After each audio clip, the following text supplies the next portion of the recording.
सर्वांना माझा नमस्कार. आपण माथाडी हमाल कायदा जो आहे, तर तो या लेक्चरमध्ये बघणार आहोत. महाराष्ट्र माथाडी हमाल आणि इतर श्रमजीवी कामगार कायदा 1969. ठीक आहे. तर हा कायदा जो 1969 हे जे वर्ष होतं, तर त्या वर्षाचा हा 30वा कायदा होता आणि या स्वरूपाचा प्रश्न राज्यसेवा मेन्स GS2 जो कायद्याचा सेक्शन होता, त्याच्यामध्ये त्यांनी याच्या अगोदर विचारलेला आहे. आता या कायद्याचा उद्देश किंवा प्रिॲम्बल बघण्या अगोदर या कायद्याचा उगम कसा झाला, ते आपण एकदा बघूयात थोडक्यामध्ये. ठीक आहे. तर माथाडी या शब्दाचा अर्थ काय होतो? माथा. ठीक आहे. माथा या शब्दाचा अर्थ काय होतो? माथाडी या शब्दाची फोड जर तुम्ही केली, तर त्याच्यामध्ये तुम्हाला माथा हा शब्द आढळून येईल. माथा या शब्दाचा अर्थ होतो डोकं आणि मग माथाडी या शब्दाचा अर्थ काय होतो? तर डोक्यावर ओझं किंवा जडमाल वाहून नेणारा जो पण कामगार असतो, त्याला माथाडी कामगार म्हटलं जातं. ही मी तुम्हाला लिटरल मीनिंग सांगितला त्या शब्दाचा. या कायद्यामध्ये त्यांनी माथाडी या शब्दाची व्याख्या काय केली किंवा श्रमजीवी या शब्दाची त्यांनी व्याख्या काय केली, तर ते सांगतात की शारीरिक जे काम, शारीरिक कष्टाचं काम जी पण व्यक्ती करत असेल, तर त्याला ते माथाडी किंवा हमाल कामगार म्हणतात. ही जी व्याख्या आहे, ही तुम्हाला लक्षात ठेवायची आहे. आता या कायद्याची जर मला तुम्हाला उगम सांगायचा झाला, तर एक एक बाब लक्षात घ्या. भारत स्वतंत्र झाला 15 ऑगस्ट 1947ला. ठीक आहे. आणि त्याच्यानंतर कायदा जर बघितला तुम्ही 1969च्या आसपास आहे. म्हणजे स्वतंत्र झाल्यानंतर जर आपण बघितलं, तर भारताची जी अर्थव्यवस्था होती, ती अर्थव्यवस्था ही कृषीप्रधान होती. ठीक आहे. आपला भारत देश आतापर्यंत म्हणजे 2010-15 पर्यंत आपण त्याला कृषीप्रधान अर्थव्यवस्था असं म्हणायचो. आता मात्र सर्व्हिस सेक्टरचा वाटा त्याच्यामध्ये खूप जास्त झालेला आहे. कृषीप्रधान अर्थव्यवस्था होते आणि या केसमध्ये महाराष्ट्राचं जर तुम्ही बघितलं, तर मराठवाड्याचा दुष्काळी भाग आहे. ठीक आहे. किंवा मग विदर्भ पकडा किंवा इतर रिजन पकडा, जिकडं की तेवढी डेव्हलपमेंट नाहीये. ठीक आहे. तिकडं लोकांना दैनंदिन रोजगार नाहीये. त्या केसमध्ये काय व्हायला लागलं, जे ग्रामीण भागातले, जे मराठवाड्यातले दुष्काळी भागातले लोकं आहे, त्यांनी मायग्रेट केलं. ठीक आहे. ते मायग्रेट कुठं झाले? ते झाले शहराच्या ठिकाणी मायग्रेट मुंबईला. मुंबईला रोजगार होता. तिकडं बंदर होतं. ठीक आहे. तिकडं रोजगार होता. त्या अनुषंगाने ते मुंबईला मायग्रेट झाले. मग तिथं आता तुम्ही गावाकडून जेव्हा येता, ठीक आहे. तर तुम्ही शेती करत होता. तुमच्याकडे असं विशेष काही कौशल्य नाही. तेव्हा तुम्ही काय करणार आहे? शारीरिक कष्टाचं काम करणार आहे. ठीक आहे. आता इथे एक बाब लक्षात घ्या. आपण एक उदाहरण खातिर धोंडीबा आणि शेठ धनसुख नावाचा एक व्यक्ती आहे, कॉन्ट्रॅक्टर आहे. तर यांच्या संदर्भात एक गोष्ट लक्षात घेऊ. तर धोंडीबा हा गावाकडून आला. याने 2-3 महिने काम केलं. ठीक आहे. 2-3 महिने काम केल्याला पेमेंट सुद्धा भेटलं. बट अचानक तो आजारी पडला आणि त्या केसमध्ये काय झालं? त्याला कोणत्याही प्रकारचं वेतन तेव्हा भेटेना. ठीक आहे. आणि याला जेव्हा 2-3 महिन्याचं पेमेंट पण भेटत होतं, तर त्याच्यामध्ये निश्चितता नव्हती. म्हणजे हा जो धोंडीबा आहे, गरीब आहे, याला कामाची गरज आहे, कौशल्य नाही. या केसमध्ये याला काय पेमेंट हे कमी भेटणार आहे. आणि शेठ धनसुख जो आहे, तो धनदांडगा आहे. याची पिळवणूक करण्याची टेंडन्सी आहे. ठीक आहे. कारण की तुमचे जे माथाडी हमाल कामगार आहेत, यांची संख्या खूप जास्त आहे. आज धोंडीबाने भेटला म्हणून काय झालं? कोंडीबाला तो घेईल. ठीक आहे. तर त्या अनुषंगाने शेठ धनसुखकडे पर्याय भरपूर आहे. बट धोंडीबाकडे पर्याय नाही. त्याला रोजगार डेली पाहिजेच. ठीक आहे. रोजगार नसेल तर त्याची रोजीरोटीचा प्रश्न तिथं उपस्थित निर्माण होतो. त्या केसमध्ये तो जर आजारी पडला, जर काही तिथं डिसास्टर झाला, ठीक आहे, काही आपत्ती आली त्याच्या आयुष्यामध्ये, त्या केसमध्ये त्याला सिक्युरिटी राहत नाही. ठीक आहे. जॉबची सिक्युरिटी नाही त्याला. ठीक आहे. किंवा इतर इन्कमची सुद्धा सिक्युरिटी नाही. त्या केसमध्ये काय झालं, हे जे कामगारांचं जे शोषण होत होतं या धनदांडग्या लोकांकडून, तर याचा आवाज उठवला एका व्यक्तीने. त्यांचं नाव होतं अण्णासाहेब पाटील. ठीक आहे. सुरुवातीला हे सुद्धा माथाडी कामगारच होते. हे सुद्धा गावाकडून तिकडं मायग्रेट झाले. काही दिवस काम केलं आणि नंतर जेव्हा एक व्यक्ती असतो त्याला की या सर्वांची जाणीव होते. ठीक आहे. शिवाजी महाराजांचं जर आपण उदाहरण घेतलं, छत्रपती शिवाजी महाराजांचं, तर त्यांना कळलं की हे ज्या बाकीच्या आदिलशाही झाली किंवा ह्या बाकीच्या ज्या शाही होत्या, तर ह्या मराठ्यांचा वापर करून घेत होते त्यांच्या याच्यासाठी. ठीक आहे. स्वराज्य नावाची संकल्पना तिथे महाराजांनी आणली होती आणि तिथून पुढे एवढं साम्राज्य त्यांनी उभा केलेलं होतं. त्या प्रकारेच अण्णासाहेब पाटील यांना ती आयडिया आली की कामगारांचं शोषण होतंय आणि त्यांनी पाठपुरावा केला सरकारकडे की तुम्ही काहीतरी याच्या संदर्भात करा. नंतर हे आमदार वगैरे पण बनलेले होते. ठीक आहे. तर मला वाटतं यशवंतराव चव्हाण हे तेव्हा मुख्यमंत्री होते. मी जर चुकीचा नसेल तरी मला एकदा चेक करावं लागेल. तर त्यांच्या काळात हा कायदा पास झालेला होता. ठीक आहे. तर कायदा कसा आला त्याची पार्श्वभूमी आपण जाणून घेतली. याच्या संदर्भात एक डॉक्युमेंटरी सुद्धा आहे. ती सुद्धा आपण बघणार आहोत. आता कायदा समजून घेताना आहे ना, आपण आतापर्यंत म्हणजे ही आपली दुसरी बॅच आहे. याच्या अगोदर आपण नवी मुंबई महानगरपालिकेची बॅच घेतली होती. ठीक आहे. त्याच्यामध्ये सुद्धा कायदे बघितले किंवा ही जी आपली बॅच आहे कामगार विभागाची, याच्यामध्ये खाजगी सुरक्षा रक्षकांचा जो कायदा आपण बघितला, तर याच्यामध्ये कायद्याचं एक विशिष्ट स्ट्रक्चर आहे. ठीक आहे. याला आपण जर बर्ड्स आय व्ह्यूने जर आपण बघितलं, याला जर ब्रॉडर पर्स्पेक्टिव्हने जर आपण याला बघितलं, तर याची रचना कशी? आता हे मी का सांगतोय? भरपूर जणांना कलम पाठ करायला अडचण येणार आहे. ठीक आहे. तर कायद्याची एक स्ट्रक्चर आहे. ठीक आहे. प्रत्येक कायद्याचं एक स्ट्रक्चर आहे. तेही ह्या लेक्चरमध्ये तुम्हाला खूप जास्त योग्य पद्धतीने कळेल. बट तुम्ही जर बघितलं तर 1 नंबरला कायद्याचं काय सांगणार आहे मी? नाव सांगणार आहे. नेमका कायद्याचं नाव काय? त्याची व्याप्ती कुठपर्यंत असणार आहे? आणि तो लागू कधीपासून होणार आहे? हे मी सेक्शन 1 मध्ये सांगतो. हे तुम्हाला प्रत्येक कायद्यामध्ये या स्वरूपात बघायला भेटेल. एखाद्या कायद्यामध्ये थोडेफार चेंजेस असतात. सेक्शन 2 मध्ये मी काय सांगणार? आता कामगार कोण? ठीक आहे. असुरक्षित कामगार कोण? माथाडी कोण? मालक कोण? हे मी कसं ठरवणार ना? याच्यासाठी मला काहीतरी व्याख्या द्यावी लागणार. ठीक आहे. मग त्या व्याख्या मी सेक्शन 2 मध्ये सांगतो. ठीक आहे. त्याच्यानंतर हे जे कामगार असतात यांच्या ज्या योजना वगैरे असतात किंवा मग तुम्ही बाकीच्या यांच्यासाठी जे पण मेजर्स असतात, तर ते आपण इथून पुढच्या कलमामध्ये डिस्कस करतो. ठीक आहे. म्हणजे काय? काहीतरी शासन जे मेजर्स घेतं प्रोटेक्शन करण्यासाठी, काही अधिकार देण्यासाठी, ते आपण पुढच्या टप्प्यामध्ये बघतो. त्याच्या पुढच्या टप्प्यामध्ये काय राहतं? हे अधिकार अंमलबजावणी करण्यासाठी जे काही अधिकारी असतात, तर ते अधिकारी आपण त्याच्या पुढच्या टप्प्यामध्ये बघतो. त्या अधिकाऱ्यांना कोणकोणती कर्तव्ये, त्या अधिकाऱ्यांनी किंवा त्या मंडळाने काही घोटाळा केला, तर मग त्याच्या संदर्भात ज्या तरतुदी, त्याचा पुढचा क्रम असतो. ठीक आहे. म्हणजे फ्लो मी तुम्हाला सांगतोय कायद्याचा कसा असतो. शेवटी काय असतं तुमचं दंड असतं, पेनल्टी असतं. शेवटी कायद्याचं निरसन आणि व्यावृत्ती हे आपण बघतो. ठीक आहे. म्हणजे काय कायद्याचा एक फ्लो असतो, कायद्याची एक भाषा असते, ती समजून घेण्याचा प्रयत्न इथे तुम्ही करायला काहीही हरकत नाही. ठीक आहे. तर आता मूळ कायद्यावरती येतो मी. हां. हा मूळ कायदा आहे. त्याचा उद्देश काय? तर असुरक्षित श्रमजीवी कामगारांच्या रोजगारांचं नियमन याच्यामध्ये करायचंय. त्यांचं कल्याण करायचं आहे. ठीक आहे. वेल्फेअर पाहणे, त्यांच्या रोजगारांच्या अटी आणि शर्तीमध्ये सुधारणा करणे, त्यांचे कल्याण पाहणं, आरोग्य आणि सुरक्षेच्या उपायांची तरतूद करणं, कामगारांचा पुरेसा पुरवठा सुनिश्चित करणं, कामाचा पूर्ण वापर करून घेणं, टाळता येण्याजोगी बेरोजगारी रोखणं आणि या उद्देशांसाठी वेगवेगळ्या क्षेत्रामध्ये काय करणं? मंडळ स्थापन करणं. वरचे हे जे 3 विधान आहे, हे वाचल्यानंतर तुम्हाला असं वाटतं, की या कायद्याचा उद्देश असायलाच पाहिजे. बट मंडळ स्थापन करणं हा थोडंसं तुम्हाला ऑड वाटू शकतो त्या केसमध्ये. तुम्हाला हे लक्षात ठेवायचं आहे, की याच्या उद्देशांमध्येच त्यांनी काय मेन्शन केलेलं आहे? मंडळांची स्थापना मेन्शन केलेली आहे. आपण ज्याच्यासाठी प्रिपरेशन करतोय कामगार निरीक्षकसाठी, तर या कामगार निरीक्षकची जी नियुक्ती तर हे नियुक्ती हे मंडळच करतो. ते आपण पुढे बघणार आहोत. कलम 16 मध्ये त्याची नियुक्ती केली जाते. नाही सॉरी या कायद्यासाठी कलम 15 आहे. ठीक आहे. तर कलम 1 मध्ये काय बघणार आहोत आपण? संक्षिप्त नाव, विस्तार, लागू होणे आणि याचा प्रारंभ आपण याच्यामध्ये बघणार आहोत. आता हे जे नाव आहे महाराष्ट्र माथाडी, हमाल आणि इतर श्रमजीवी कामगार रोजगार नियमन आणि कल्याण कायदा. ठीक आहे. तर हे पूर्णच्या पूर्ण असं पाठ करायचं का? नाही. याच्यामध्ये पाठ काय करायचं असतं? हे कायद्याचं वर्ष तुम्हाला पाठ करायचं आहे. का? कारण की त्यांनी मला वाटतं चीफ लेबर ऑफिसरचा पेपर झाला होता. त्यांनी त्याच्यामध्ये दिलं होतं. कायद्यांची नावं अशी दिली होती. ठीक आहे. असे 4-5 कायद्यांची नावं दिली आणि त्यांनी सांगितलं, की याला क्रमानुसार लावा. म्हणजे हा कायदा कधी आला, त्याच्या क्रमानुसार लावा.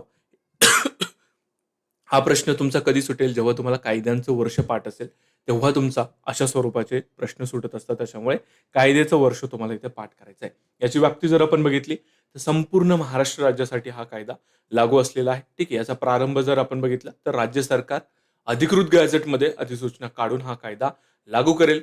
वेगवेगळ्या क्षेत्रांसाठी, वेगवेगळ्या कामांसाठी आणि कायद्याच्या वेगवेगळ्या तरतुदींसाठी सरकार वेगवेगळ्या तारखा इथं ठरवू शकतं आणि या तारखा आपण पुढेच बघणार आहोत. ठीक आहे. आता कलम 1(4)(a) प्रोव्हिजन आहे. याच्यामध्ये ते काय सांगतात? विशिष्ट क्षेत्रांसाठी कायदा लागू झाल्याच्या तारखा त्यांनी याच्यामध्ये मेन्शन केलेल्या आहे.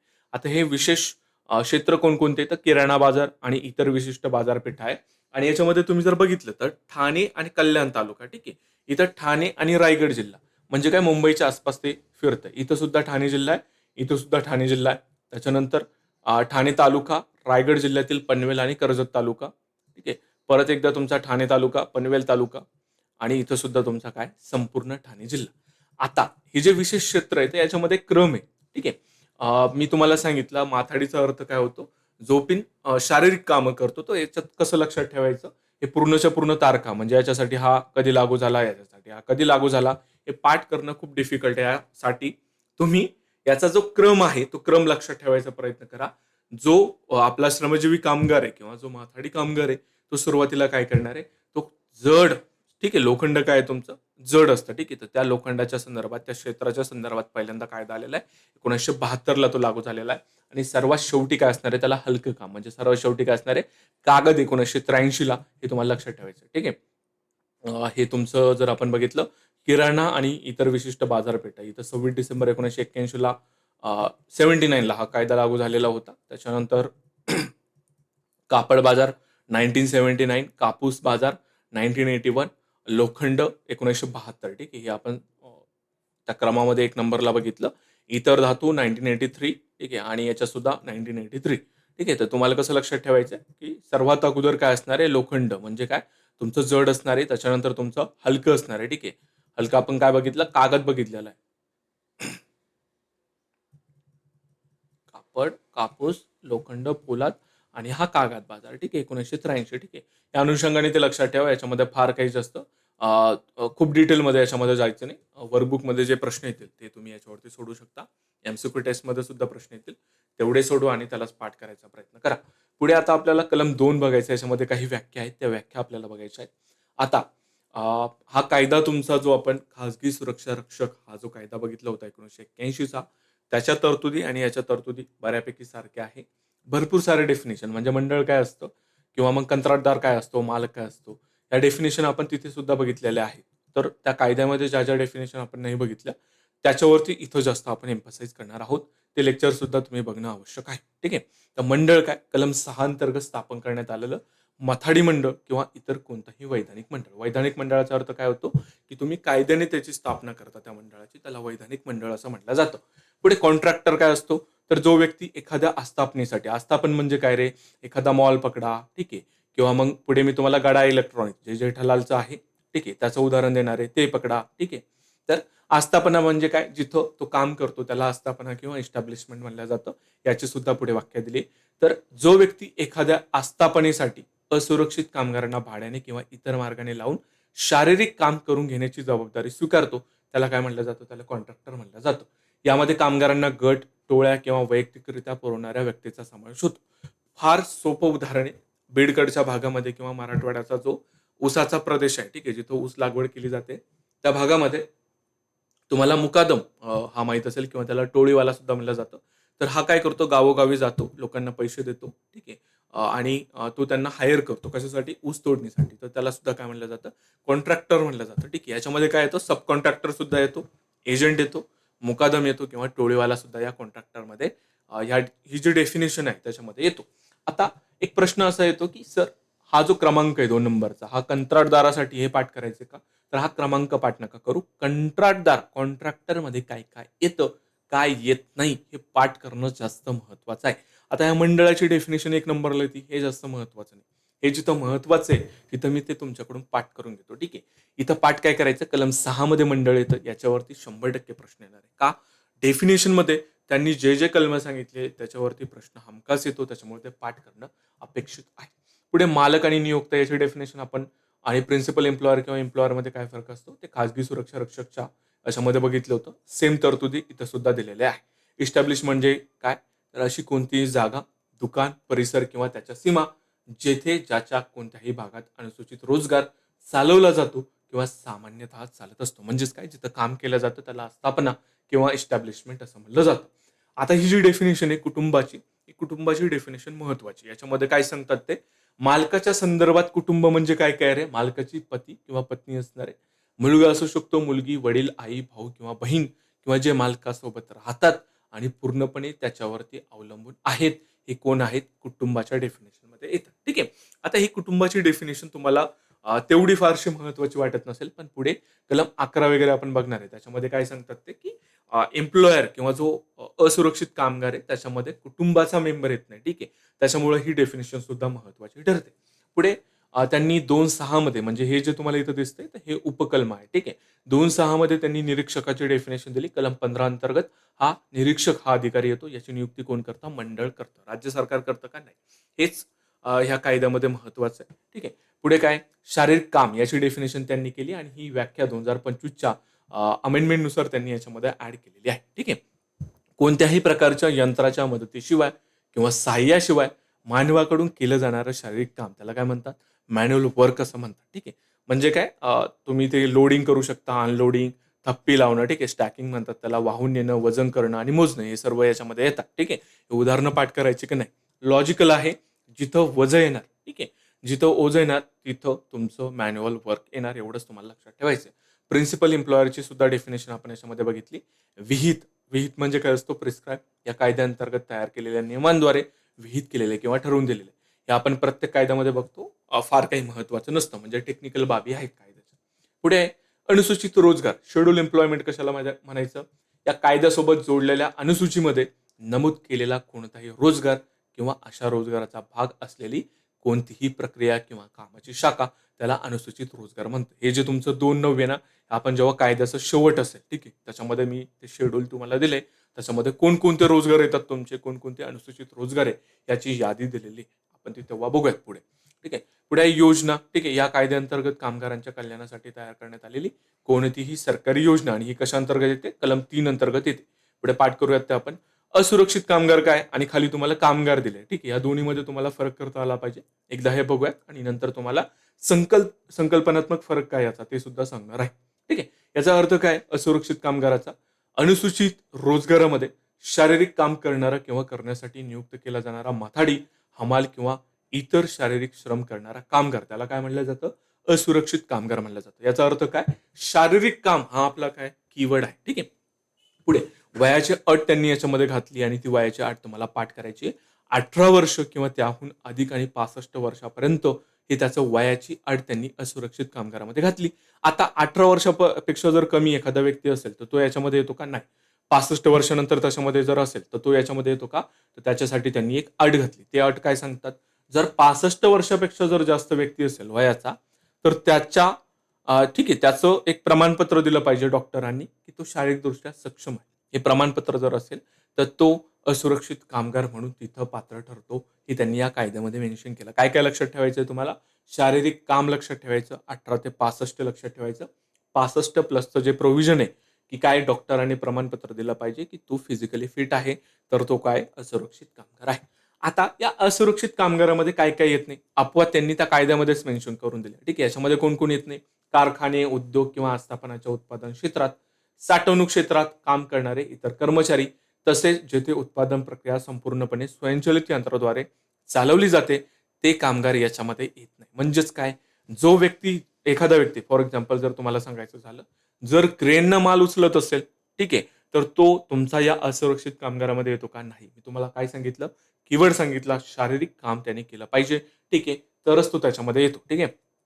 पुढे हे कारखाना, उद्योग किंवा आस्थापनाच्या उत्पादन क्षेत्रात जर काम करणारे असेल इतर कर्मचारी जे की शारीरिक काम करत नाही, ते सुद्धा याच्यामध्ये येत नाही. पुढे काय सांगतात ते ब मध्ये, आपण 2/9 मध्ये कुटुंबाची व्याख्या बघितली होती. ती का महत्वाची होती? ते याच्यामध्ये सांगतात, मालकाच्या कुटुंबातील सदस्य सुद्धा कशामध्ये येत नाही? असुरक्षित कामगार याच्यामध्ये येत नाही. ठीक आहे. पुढे आहे 2/12, त्याच्यामध्ये ते कामगाराची डेफिनेशन करता. आता मग असुरक्षित कामगार आणि कामगार याच्यामध्ये फरक काय? तर सिलॉगिझमचा एक चॅप्टर असतो तुमचा. सर्व पेन वह्या आहेत आणि सर्व वह्या ह्या तुमच्या पुस्तक आहे. ठीक आहे. या स्वरूपाचा प्रश्न येतो. तर तसंच तुम्हाला ते समजून घ्यायचं. ही कामगार ही तुमची खूप ब्रॉड संकल्पना झाली, आणि माथाडी ही तुमची त्याच्यामधली एक छोटीशी नॅरो संकल्पना झाली. ठीक आहे. या 2 बाबी तुम्हाला इथे लक्षात आल्या पाहिजे. पुढे सुद्धा चार्टद्वारे मी तुम्हाला ते एक्सप्लेन करणार आहे. ठीक आहे. आपण बोर्डवरती जाऊयात. कामगार, असुरक्षित कामगार याच्यामधला फरक काय? ते जाणून घेऊयात.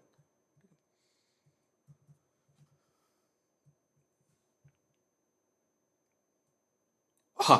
तर याच्यामध्ये 4 केस आपल्याला डिस्कस करायचे आहे. याच्यावरून तुम्हाला ते वर्कर कोण आहे आणि अनएम्प्लॉईड वर्कर कोण आहे, असा मधला फरक स्पष्ट होईल.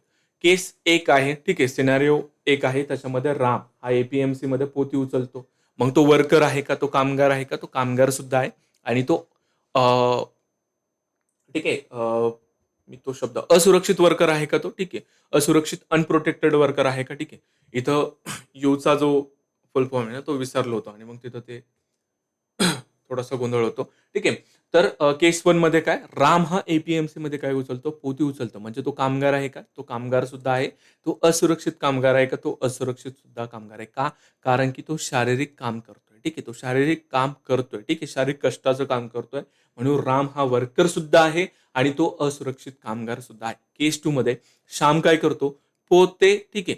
पोते उचलतो, पण त्याचं वय किती? 70 प्लस आहे. आणि त्याच्याकडे डॉक्टरांचं प्रमाणपत्र नाहीये की तो फिजिकली फिट आहे. या केसमध्ये तो वर्कर आहे का? तो कामगार आहे का? तो कामगार आहे. बट तो असुरक्षित कामगार आहे का? तो नाही. तो असुरक्षित कामगार नाही. का? कारण की आपण त्या असुरक्षित कामगाराच्या डेफिनेशनमध्ये बघितलं, तो 18 ते 65 या वयाचा असायला पाहिजे. 65 प्लस जर तो असेल, तर त्याच्याकडे फिजिकल फिटनेस डॉक्टरांचं प्रमाणपत्र पाहिजे. तर तो कोण आहे? तो असुरक्षित कामगार आहे. केस 3 मध्ये काय? रमेश हा मालकाचा मुलगा आहे आणि तो गोदामामध्ये काम करतो. मग तो वर्कर आहे किंवा तो असुरक्षित कामगार आहे का? तो दोन्ही पण नाही. ठीक आहे. तो कामगार सुद्धा नाहीये आणि तो असुरक्षित कामगार सुद्धा नाही. का? कारण की तो त्या मालकाच्या फॅमिलीचा मेंबर आहे. म्हणून तो कामगार आणि असुरक्षित कामगार या दोन्ही डेफिनेशनमध्ये येत. ठीक आहे.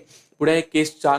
त्याच्यामध्ये संदीप हा वेअर हाऊसमध्ये काय करतो? मशीन ऑपरेट करतो आणि ती मशीन काय करते? ती ओझे उचलून थप्पी लावते. ठीक आहे. म्हणजे पोते उचलून थप्पी लावते. त्या केसमध्ये संदीप हा वर्कर आहे का? तो वर्कर आहे. बट तो असुरक्षित कामगार आहे का? नाही. त्याच्यासाठी अट काय? त्याने शारीरिक काम केलं पाहिजे. ठीक आहे. त्याने शारीरिक काम केलं पाहिजे. मशीनद्वारे तो काम करता कामा नये. ठीक आहे. आणि इथं तो मशीन वापरतोय. त्याच्यामुळे संदीप हा इथं असुरक्षित कामगार ठरणार नाही. या चारही केसमध्ये जेवढ्या पण आपण संकल्पना बघितल्या त्या तुम्हाला क्लिअर व्हायला हव्यात. ठीक आहे. कामगार, असुरक्षित कामगार याच्यामधला फरक आता तुम्हाला कळला असेल. पुढे आपल्याला मजुरी, ठीक आहे. मजुरी ही आपण त्या खाजगी सुरक्षा रक्षक कायदा जेव्हा बघत होतो, त्याच्यामध्ये सुद्धा बघितली होती. त्याच्यामध्ये ब्राह्मण जसे मंत्र उच्चारतो, म, म, प, प त्या अनुषंगाने मी तुम्हाला ते लक्षात ठेवायला सांगितलं होतं. ठीक आहे. तर मजुरीमध्ये काय येत नाही, हे तुम्हाला इथं पाठ करायचंय. मोफत घराची सोय, वीज, पाणी, वैद्यकीय सुविधा किंवा सरकारनं वगळलेली इतर कोणतीही सेवा या मजुरीमध्ये येत नाही. मालकानं पेन्शन फंड, प्रोव्हिडंट फंड किंवा सोशल इन्शुरन्स योजनेत भरलेले योगदान आणि त्यावरती मिळणारं जे व्याज आहे ते सुद्धा कशामध्ये येत नाही. वेतन किंवा वेजेसमध्ये येत नाही. प्रवास भत्ता, प्रवासाची सवलत सुद्धा या मजुरी आणि वेतनामध्ये येते.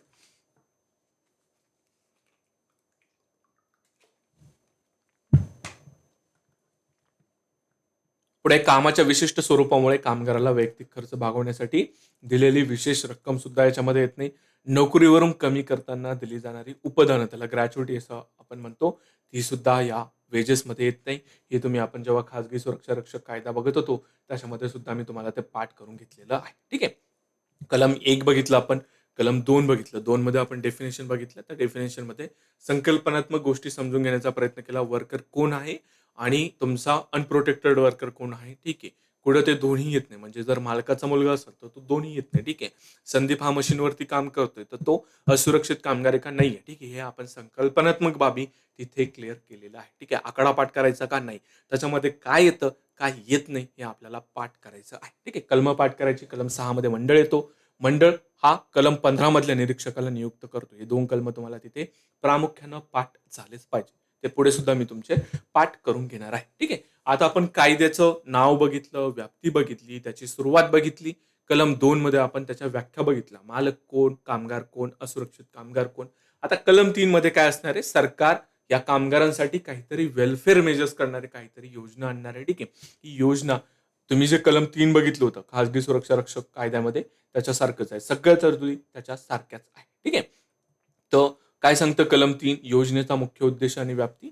अनुसूचित रोजगारामध्ये असुरक्षित कामगारांचा पुरेसा पुरवठा सुनिश्चित करणं, त्यांच्या कामाचा पूर्ण आणि योग्य वापर करून घेणं, त्यांच्या रोजगारांच्या अटी आणि शर्तींमध्ये सुधारणा करणं आणि त्यांचे सामान्य कल्याण साधणं. म्हणजेच काय? बोलबच्चन गोष्टी त्यांनी याच्यामध्ये सांगितले. हे वाक्य जर तुमचं एक्झाममध्ये आलं, हां, ठीक आहे, तुमचं हे पाठ नाही, तर तुम्ही याच्यावरती डाऊट घेसाल का? नाही. याच्यामध्ये चुकीचं करण्याला खूप जास्त वाव नाही एक्झामिनरला. ठीक आहे.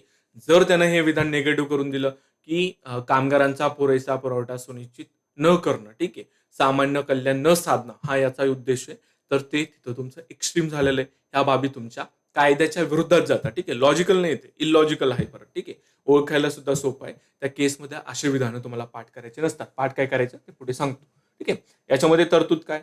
या उद्देशासाठी राज्य सरकार अधिकृत योजनेद्वारे खालील गोष्टी करू शकतं. कोणकोणत्या? मालक आणि असुरक्षित कामगारांची नोंदणी. ठीक आहे.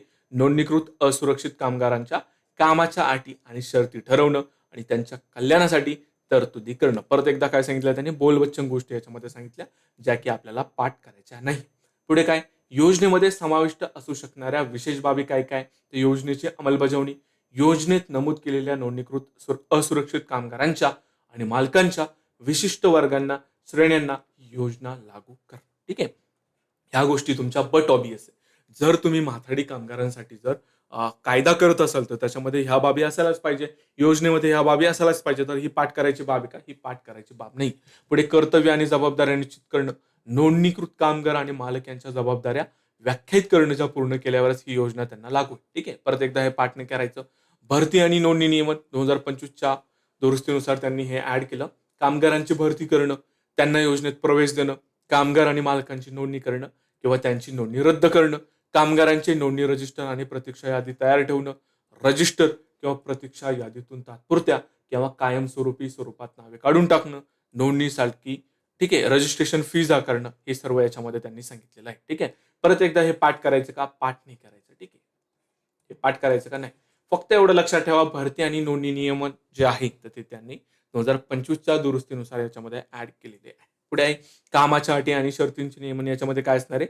मजुरीचे दर, कामाचे तास, मातृत्व लाभ, ओव्हर टाइम पेमेंट, पगारी सुट्ट्या, ग्रॅच्युटी, ह्या सर्व बाबी, बोलवच्चन बाबी परत एकदा याच्यामध्ये येणार आहे. याच्यामध्ये पाठांतराचा भाग आहे का? परत एकदा याच्यामध्ये पाठांतराचा भाग नाही. ठीक आहे.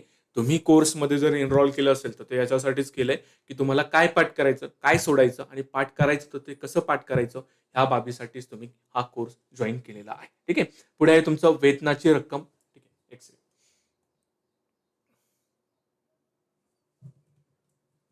हा. पुढे आहे वेतनाची रक्कम जमा करणं आणि दंड. ठीक आहे. तर नोंदणीकृत मालकानं कामगारानं केलेल्या कामाची मजुरी किती वेळात माथाडी मंडळाकडे जमा करावी याची वेळ ठरवणं. ठीक आहे. हे त्यांनी कलम 3 मध्ये सांगितलं. जर एखादा मालक वेळेत मजुरी जमा करण्यात कसूर करत असेल तर मंडळाच्या मते अशा मालकाकडून सरासरी मासिक मजुरी इतकी रक्कम अनामत रक्कम म्हणून मंडळाकडे जमा करून घेणं. ठीक आहे. म्हणजेच काय, ते डिपॉझिट सुद्धा घेतात. जर ही अनामत रक्कम मासिक सरासरीपेक्षा कमी झाली तर मालकाला ती पूर्ण करायला लावणं, आणि जे मालक वारंवार वेळेत मजुरी जमा करत नाही त्यांना दंड म्हणून मजुरीच्या 10% जास्त नसलेला अधिभार. ठीक आहे. जास्त नसलेला हा कीवर्ड जास्त महत्वाचा आहे. म्हणजे मॅक्सिमम किती असू शकतो? 10% तो सरचार्ज असू शकतो. तो जो सरचार्ज आहे तो पेनल्टी म्हणून भरायला लावणे. ठीक आहे. आणि हा दर कोण ठरवतं? तर मंडळ हा दर ठरवतो. पाठ काय करायचंय? हे डिपॉझिट ते घेतात आणि 10% काय असू शकतो? सरचार्ज ते आकारू शकता. बस तुम्हाला एवढ्याच 2 बाबी इथे पाठ करायच्या आहे. ठीक आहे. मालकानं वारंवार वेतन जर उशिरा जमा केलं त्या केसमध्ये बोर्ड काय करू शकतो? सरचार्ज लावू शकतो आणि ते कितीपर्यंत असतं? 10% असतं. मजुरीचा बेस तिथं पकडला जातो. म्हणजेच काय, मजुरी जर 200 असेल तर त्याच्या 10% ते सरचार्ज इथे आकारतात. बस एवढंच तुम्हाला इथे लक्षात ठेवायचं आहे. ठीक आहे. परत एकदा बोलवच्चन गोष्टी. किमान मजुरीची हमी. ज्या काळात नोंदणीकृत कामगारांना काम किंवा पूर्ण काम उपलब्ध नसेल अशा काळात योजनेच्या अटींच्या अधीन राहून त्यांना किमान मजुरी मिळेल याची खात्री करणं. मिनिमम वेजेस त्यांनी याच्यामध्ये गॅरंटीड केलेले आहे. ठीक आहे. पुढे आहे अनोंदणीकृत रोजगारावरती नियंत्रण आणणं. ज्या कामगारांना किंवा मालकांना योजना लागू होत नाही अशा अनोंदणीकृत लोकांद्वारे काम करून घेण्यावरती बंदी घालणं, निर्बंध आणणं किंवा नियंत्रण ठेवणं. ठीक आहे. बोलबच्चन गोष्टी, हे कामगार कल्याण सुद्धा बोलबच्चन आहे. पुढे हेल्थ अँड सेफ्टी आहे, हे सुद्धा बोलबच्चन आहे. ह्या ज्या गोष्टी आहेत तुमच्या, मिनिमम वेजेस, अनोंदणीकृत रोजगारावरती नियंत्रण, कामगारांचं वेलफेअर, त्यांचं हेल्थ, त्यांची सुरक्षा. ठीक आहे. या सर्व बाबी या कायद्यामध्ये कशा पाहिजे? बट ऑबियस पाहिजे. ठीक आहे. या बाबी याच्यामध्ये असायलाच पाहिजे. नाहीतर मग कायद्याला काही अर्थ उरतो का? बिलकुल या कायद्याला काही अर्थ उरत नाही. पुढे आहे भविष्य निर्वाह निधी, प्रोव्हिडंट फंड आणि इतर निधी. कामगारांच्या फायद्यांसाठी प्रोव्हिडंट फंडासह इतर निधी स्थापन करणे, या निधींचे व्यवस्थापन आणि त्यात मालकांनी भरावयाचा हिस्सा योगदान ठरवणं. ठीक आहे. पीएफच्या तरतुदी योगदानाचा दर ठरवताना कर्मचारी भविष्य निर्वाह निधी कायदा 1952 आणि त्या अंतर्गत असलेल्या योजनेचा विचार करून आवश्यकतेनुसार योग्य सुधारणा केल्या जातील. तुम्हाला पाठ काय करायचंय? हा प्रोव्हिडंट फंड ठरवताना ते कशाचा आधार घेतात? तर तुमचा एम्प्लॉई प्रोव्हिडंट फंड ऍक्ट आहे 1952चा. राज्यसेवा पूर्वचा प्रश्न आहे हा 2024चा. ठीक आहे. त्याच्यामध्ये त्यांनी हा कायद्याचं वर्ष विचारलं होतं. तर इथं सुद्धा तुम्हाला ते पाठ करणं आवश्यक आहे. ठीक आहे. एम्प्लॉईज प्रोव्हिडंट फंड ऍक्ट कधीचा आहे? 1952चा आहे. हे तुम्हाला पाठ करणं अपेक्षित आहे. पुढे योजनेचा खर्च भागवणं, प्रशासन आणि व्यवस्थापन, अधिकार, कर्तव्य, अपील. ठीक आहे. पूरक बाबी. तर ह्या सर्व बाबी काय तुमच्या परत एकदा बोलबच्चन याला वाचून घ्यायचं. हा तुमचा कॉम्प्रेन्शनचा भाग असतो. याच्यामध्ये पाठांतर नसतं. तुम्ही एकदा ह्या बाबी वाचल्या तर तुम्हाला कळतं की ह्या बाबी याच्यामध्ये आहे. प्रश्न समोर आल्यावरती तुम्हाला पाठच असणं अपेक्षित नाही. तुम्ही जे आतापर्यंत वाचलं त्याच्यावरून तुम्ही ठरवू शकता या विधानाला बरोबर करायचं की चुकीचं करायचं. ठीक आहे. पुढे हे जे आहे, ठीक आहे, हे जे तुम्हाला कंसातलं 3 दिसतंय तर हे कलम 3 मधलं उपकलम 3 आहे. ठीक आहे. तर हे उपकलम पाठ नका करू, फक्त कलमाचा क्रमांक पाठ करा. तर कलम 3 मध्ये परत काय सांगतात ते? कायद्याचे उल्लंघन केल्यास शिक्षेची तरतूद त्यांनी याच्यामध्ये सांगितलेली. पहिल्यांदा जर उल्लंघन केलं तर 5 लाख रुपयांपेक्षा जास्त असणार नाही एवढा दंड आकारला जाऊ शकतो. ठीक आहे. दुसऱ्यांदा किंवा त्यानंतर जर उल्लंघन केलं तर 10 लाख रुपयांपेक्षा जास्त असणार नाही एवढा दंड याच्यामध्ये आकारला जाऊ शकतो. आणि गुन्हा जर हा वारंवार चालूच ठेवला तर त्या केसमध्ये दररोज ₹5,000 पर्यंतचा अतिरिक्त दंड याच्यामध्ये आकारला जाऊ शकतो. आणि ह्या बाबी मी कुठून सांगतोय तुम्हाला? इंडिया कोड वेबसाईट आहे, त्याच्यावरती बेअर ॲक्ट आहे. त्याच्यामध्ये 2025 पर्यंत त्यांनी सुधारणा केलेल्या आहे आणि त्या सुधारणाच्या बेसिसवरती मी तुम्हाला हे आकडे सांगत आहे. वेबसाईटवरती वेगळा बेअर ॲक्ट असेल जो की आउटडेटेड असेल, ठीक आहे. त्याला कधी त्यांनी अपडेट केलं माहिती नाही. त्याच्यामध्ये वेगळ्या रकमा असू शकतात. पाठ काय करायचंय तुम्हाला? जे लेटेस्ट वालं आहे ते तुम्हाला पाठ करावं लागणार आहे. ठीक आहे. कलम 3 सुद्धा तुम्हाला समजलं असेल. कलम 1 मध्ये काय रे? तुम्हाला कलम 1 मध्ये नाव सांगितलं. कायद्याचं वर्ष 1969, त्याची व्याप्ती सांगितली संपूर्ण महाराष्ट्रभर. ठीक आहे. त्याची सुरुवात होण्याची तारीख सांगितली. ठीक आहे. ती वेगवेगळ्यासाठी राज्य सरकार गॅझेट काढतं. ठीक आहे. त्याच्यानंतर आपण तो क्रम बघितला होता. तर लोखंड अगोदर येणार आणि त्याच्यानंतर कापड जे हलकं आहे, कागद जो हलका आहे तो आपलं सर्वात शेवटी येणार. ठीक आहे. त्याच्यानंतर आपण कलम 3 मध्ये काय बघितलं? योजना बघितलं. आता ही योजना कोण तयार करतं? राज्य सरकार तयार करतं. आता ही जी योजना तयार केली 1969चा कायदा, तुम्हाला असं वाटत नाही का की 1969ला जो कायदा तयार केला तो 2000ला तेवढाच रिलेव्हंट असणार आहे का? 2000 या वर्षी किंवा 2010 किंवा 2020 या वर्षी तो तेवढाच रिलेव्हंट असणार आहे का? नाही. याच्यामध्ये कालांतरानं काहीतरी चेंजेस करावे लागतील. या योजनेमध्ये काहीतरी बदल करावे लागतील. ठीक आहे. काही तरतुदी रद्द कराव्या लागतील. मग त्यांनी ते कशामध्ये सांगितलं? कलम 4 मध्ये त्यांनी ते सांगितलं. फ्लो लक्षात घ्या. ठीक आहे. कायद्याचा फ्लो लक्षात घ्या. त्या अनुषंगाने तुम्हाला या बाबी सोप्या जाणारे, नाहीतर हे खूप डिफिकल्ट होऊन बसतं. ठीक आहे. कलम 4 मध्ये काय? योजना तयार करणे, त्यात बदल करणे आणि ती रद्द करणे हे अधिकार कोणाला असणार आहे? राज्य सरकारला असणार आहे. आता एक बाब लक्षात घ्या. हा कायदा महाराष्ट्र सरकारचा आहे. ठीक आहे. महाराष्ट्र सरकारचा आहे म्हणजे राज्य सरकारचा आहे. राज्य सरकार या कायद्यासाठी काय असणार आहे? बॉस असणार आहे. बॉस असणार आहे. कोण असणार आहे? राज्य सरकार असणार आहे. ते डॉन बोलते डॉन. ठीक आहे. तो डॉन बोलते डॉन कोण आहे? इथं राज्य सरकार आहे. हे तुम्हाला इथे लक्षात ठेवायचं आहे. हा जो डॉन आहे, हा जो बॉस आहे, त्याचा मी वारंवार या कायद्यांमध्ये उल्लेख करणार आहे. त्यासाठी तुम्हाला ते लक्षात ठेवायचं आहे. योजना कोण तयार करणार आहे? राज्य सरकार तयार करणार आहे. राज्य सरकारमध्ये कोण असतं रे? पॉलिटिकल फिगर असतात. ठीक आहे. पॉलिटिकल फिगर म्हणजे काय? आमदार. ठीक आहे. हे आमदार तेवढे सुशिक्षित असतं का रे? ठीक आहे. तुम्ही कोणाला निवडून देता? ठीक आहे. तुम्ही स्वतःला विचारा की तुमची जी कॉन्स्टिट्यूशन तुमचं जे मतदारसंघ आहे, ठीक आहे. त्या मतदारसंघामध्ये जो आमदार आहे तो किती सुशिक्षित आहे?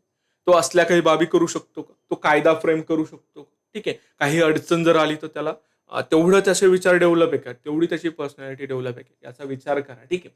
नाही. मग त्या केसमध्ये राज्य सरकार काय करतं? जे हुशार लोक आहे, ठीक आहे, जे हुशार लोक आहे ते हुशार लोकांशी ते काय करतं? चर्चा करतं. ठीक आहे. राज्य सरकार काय करणार आहे? योजना तयार करणार आहे, पण ते मदत घेणार आहे. कोणाची? हुशार लोकांची ते मदत घेणार आहे. ठीक आहे. का? मी तुम्हाला वेलफेअर स्टेटची संकल्पना मला वाटतं एनएमसीचा जेव्हा आरटीआय कायदा घेत होतो त्याच्यामध्ये मी तुम्हाला राज्याची निर्मिती कशी होते ते सांगितलं होतं. म्हणजे पहिल्यांदा रँडमनेस असतो खूप जास्त आणि त्याच्यानंतर मग कायद्याची आपण सॉरी राज्याची निर्मिती करतो का? कारण की त्याच्यामध्ये व्यक्तींच्या ज्या अधिकार आहेत त्याचं काय झालं पाहिजे? संरक्षण झालं पाहिजे. ठीक आहे. याच्यासाठी आपण राज्याची निर्मिती केली. म्हणजेच काय? लोकांच्या वेलफेअरची चिंता किंवा जे मायनॉरिटी आहे किंवा जे डिप्रेस लोक आहे त्यांची चिंता कोणाला आहे जास्त? ती सरकारला आहे. ठीक आहे. ती एक्झिक्युटिव्हला असणार आहे का? नाही. ती सरकारला जास्त चिंता असणार आहे. म्हणून योजना कोण तयार करणार आहे? लॉजिकली लक्षात ठेवायचं. योजना कोण तयार करणार आहे? राज्य सरकार करणार आहे. योजना सल्लागार समिती तयार करणार नाही. त्याचा अर्थच काय? सल्लागार समितीमध्येच काय? सल्ला म्हणजे काय? ते फक्त चर्चा करण्यासाठी हुशार लोक तिथं बसवले. आमचं काही चुकतंय का? आमचं काही आम्ही हे कसं करायला पाहिजे हे डिस्कस करण्यासाठीच ही सल्लागार समिती आहे. ही सल्लागार समिती कलम 14 मध्ये येते. ठीक आहे. कलम 14 मध्ये येते. ठीक आहे. ही समिती आपण कलम 14 मध्ये डिटेलमध्ये बघूयात. इथं पाठ काय करायचं? योजना तयार करायचा अधिकार राज्य सरकारला आहे. त्याच्यामध्ये बदल करण्याचा अधिकार सुद्धा कोणाला आहे? राज्य सरकारला आहे. बट याच्यामध्ये ते चर्चा कोणासोबत करणार आहे? कलम 14 मधल्या सल्लागार समितीशी ते चर्चा करून याच्यामध्ये काय करणार आहे? चेंजेस करणार आहे. आता याच्यामध्ये ठीक आहे, हे जे आहे हे बोलबच्चन आहे. पहिली अट आपण समजून घेऊया. अशी कोणतीही अधिसूचना गॅझेटमध्ये प्रसिद्ध झाल्याच्या तारखेपासून 1 महिना पूर्ण झाल्याशिवाय लागू होणार नाही. आणि ही जी पहिली अट आहे ना, ही तुम्हाला या कायद्यामध्ये किंवा खाजगी सुरक्षा रक्षकांचा जो कायदा होता त्याच्यामध्ये तुम्ही ते वारंवार बघितले असेल. ठीक आहे. त्याच्यामुळे हे विधान तुम्ही मल्टिपल टाइम्स ठीक आहे. मल्टिपल टाइम्स तुम्ही ते वाचलंय त्याच्यामुळे तुम्हाला ते नवीन वाटत नाही. ठीक आहे. तुम्ही आता बघा तुम्हाला नवीन वाटत नसेल ते, तर वाटत जरी असेल तर पाठ करा. ठीक आहे. कारण की ते वारंवार येणार आहे. दुसरी अट काय सांगतात ते, राज्य सरकार खालील 2 परिस्थितींमध्ये एका योजनेच्या तरतुदी दुसऱ्या अनुसूचित रोजगाराला लागू करू शकते. जर सरकारला तसं करणं आवश्यक वाटलं किंवा जर एखाद्या दुसऱ्या अनुसूचित रोजगारातील बहुसंख्य मालकांनी किंवा असुरक्षित कामगारांनी तशी मागणी किंवा विनंती केली, तर अशा वेळी सरकार संबंधित मालक आणि कामगारांशी चर्चा करून आवश्यक फेरबदलांसह ती योजना लागू करेल. परत एकदा, डॉन बोलते डॉन. किसको बोलते? राज्य सरकार को बोलते. म्हणजे काय? ते काहीही करू शकतं. बट याच्यामध्ये काय करणार आहे ते? ज्या जे लोक या योजनेचा बेनिफिट घेणार आहे किंवा ही योजना ज्या लोकांना इम्पॅक्ट करणार आहे, त्या लोकांशी चर्चा राज्य सरकार करणार आहे का? त्याला करावंच लागेल तरच ती योजना इफेक्टिव्ह ठरणार आहे. ठीक आहे. लॉजिकली लक्षात ठेवायचा प्रयत्न करा. आपल्याला जवळपास 40 कायदे बघायचे. नुसतं रट्टा मारत जर तुम्ही गेले, तर तुम्हाला नंतर कन्फ्युजन होईल. मी जे सांगतोय, मी खूप जास्त एफर्ट्स टाकले याच्यामध्ये तुम्हाला एक्सप्लेन करण्यामध्ये. लॉजिकली लक्षात ठेवायचा प्रयत्न करा. ठीक आहे. पुढे आहे 4.2 कायदेशीर प्रक्रिया. या अधिकाराचा वापर करताना बॉम्बे जनरल क्लॉज ऍक्ट 1904 च्या कलम 24 मधील तरतुदी लागू होतील. याचा अर्थ योजना प्रसिद्ध करण्यापूर्वी ती पूर्वप्रसिद्धीच्या अटींच्या अधीन असेल. हे कंसातलं पाठ नाही करायचं. पाठ काय करायचं?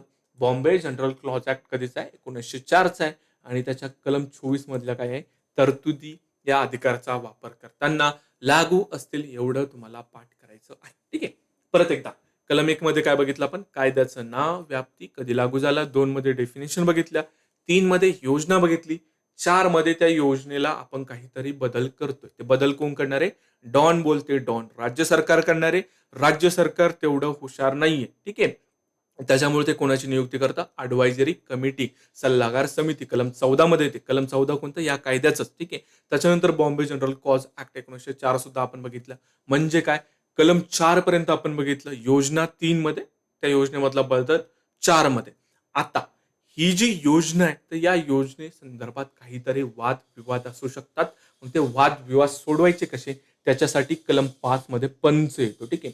पंच या शब्दावरूनच तुम्हाला कलम 5 लक्षात ठेवायचा आहे. तो पंच कसा येतो? ठीक आहे. आपण म्हणतो ना, गावाकडे जर काही वाद झाला, आपण काय म्हणतो? की 5 लोकांना बोलवा. ठीक आहे. किंवा पंचांना बोलवा. ठीक आहे. तर ते जे पंच आहे, तर हे पंच कोण आहे? वाद सोडवणारे पंच आहे. एवढं तुम्हाला इथे लक्षात ठेवायचं आहे. कलम 5 मध्ये योजना लागू होण्याबाबतचे वादविवाद हे त्यांनी सांगितलेले आहे. ठीक आहे.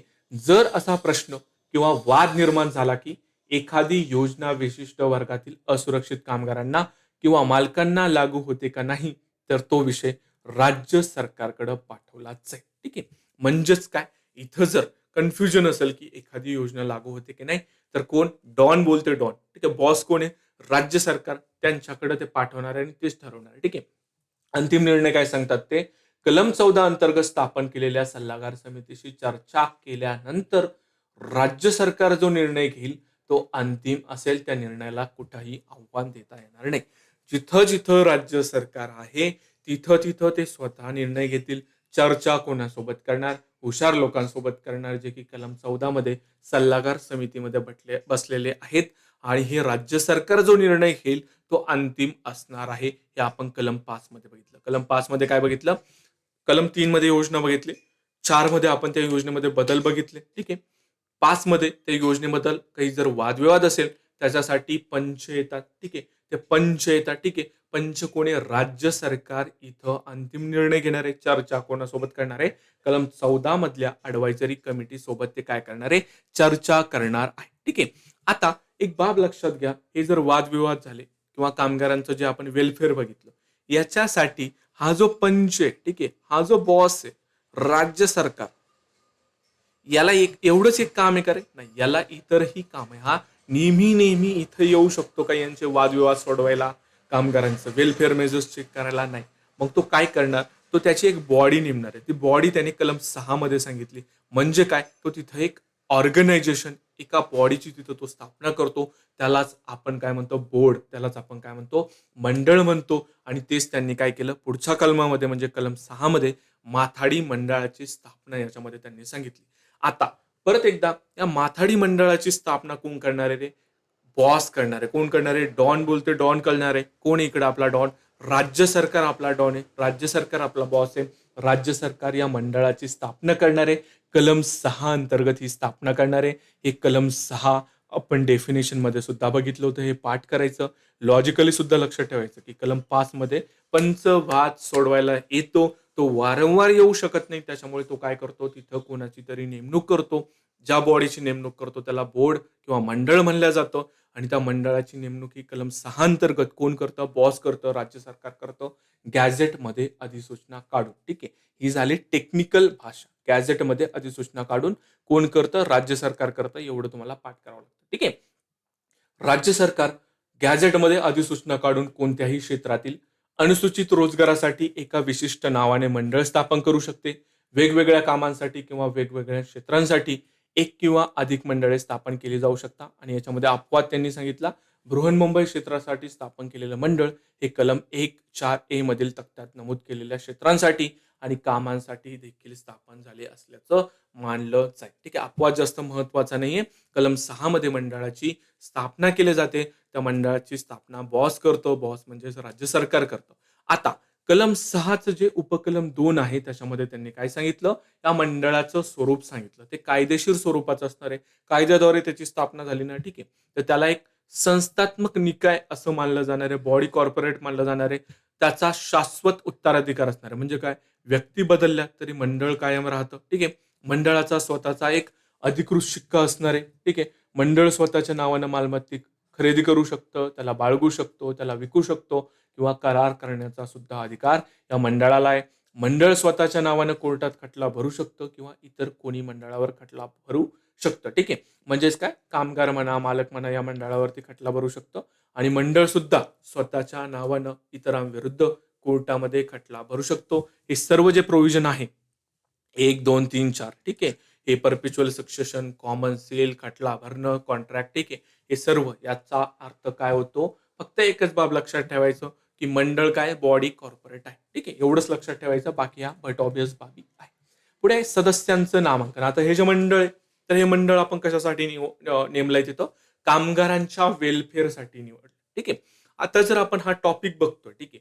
श्रमजीवी कामगार आपण याच्यामध्ये बघतोय, हमाल माथाडी कामगार याच्यामध्ये बघतोय. याच्यामध्ये स्टेक होल्डर कोण कोण आहेत? ठीक आहे. स्टेक होल्डर कोण कोण आहे?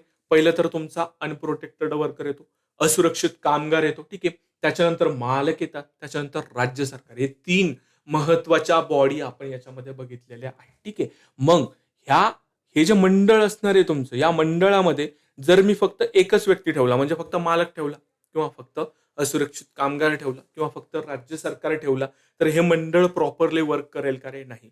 तर याच्यामध्ये तिन्ही गटांचे नेतृत्व पाहिजे. ठीक आहे. तिन्ही गटांचं नेतृत्व याच्यामध्ये पाहिजे आणि हे कलम 6(3) मध्ये याचं उपकलन सुद्धा तुम्हाला लॉजिकली लक्षात राहील. कारण की याच्यामध्ये 3 घटकांचं प्रतिनिधित्व आहे. कोण कोण येते? मालकांचे प्रतिनिधी आहेत. ठीक आहे. त्याला रिप्रेझेंटेटिव्ह आपण म्हणतो. आपण काय म्हणतो? आपल्या भारत देशाला लोकशाही म्हणतो, डेमोक्रेसी म्हणतो. लोकांनी लोकांसाठी चालवलेले लोकांचे राज्य म्हणतो. बट मी स्वतः संसदेमध्ये जातो का? नाही. मी माझा प्रतिनिधी निवडलेला आहे. मी माझा आमदार, खासदार निवडला. तो संसदेमध्ये किंवा विधानसभेमध्ये पाठवला.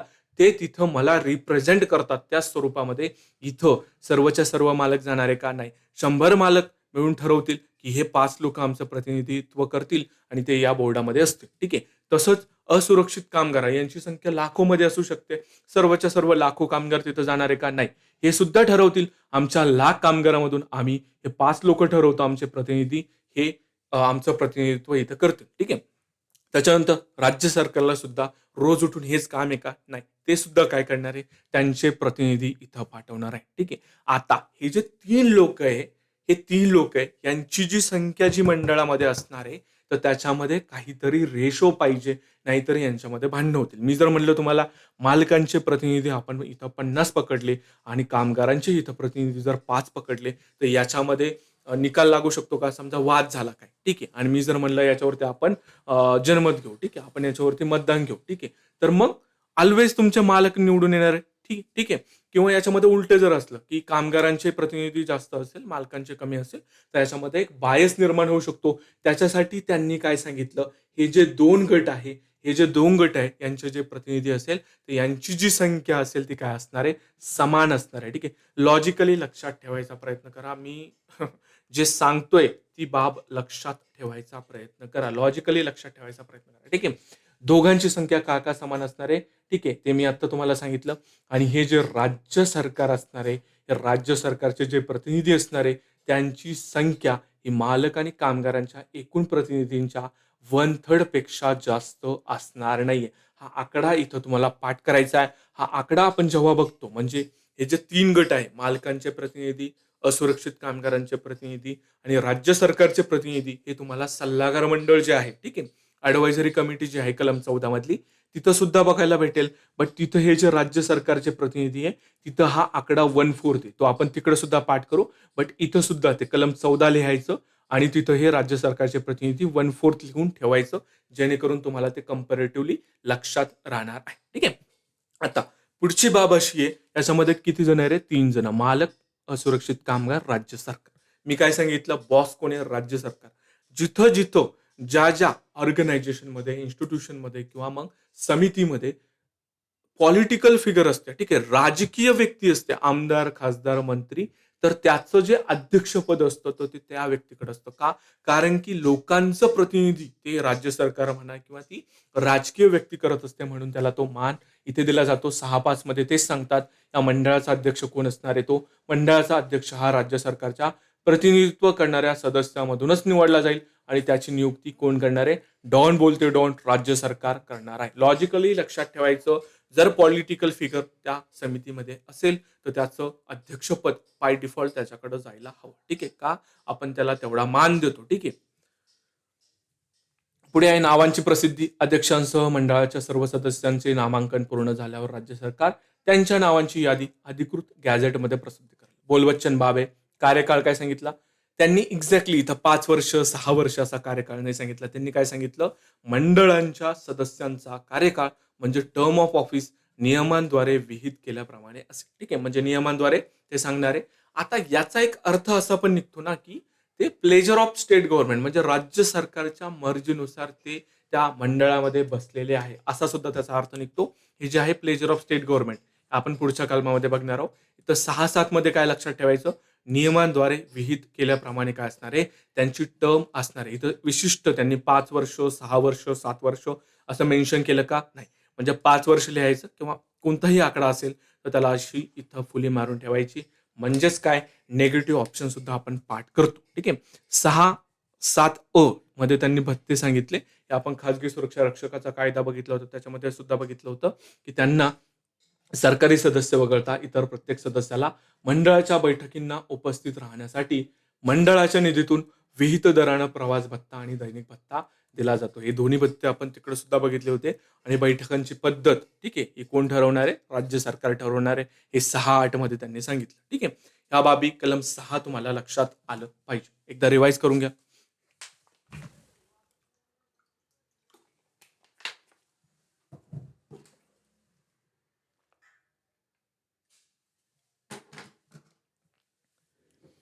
हां, आता परत एकदा कलम 1 मध्ये काय बघितलं आपण? नाव बघितलं 1969. ठीक आहे. त्याची व्याप्ती बघितली संपूर्ण महाराष्ट्रभर आणि तो कधीपासून लागू होतो. ठीक आहे.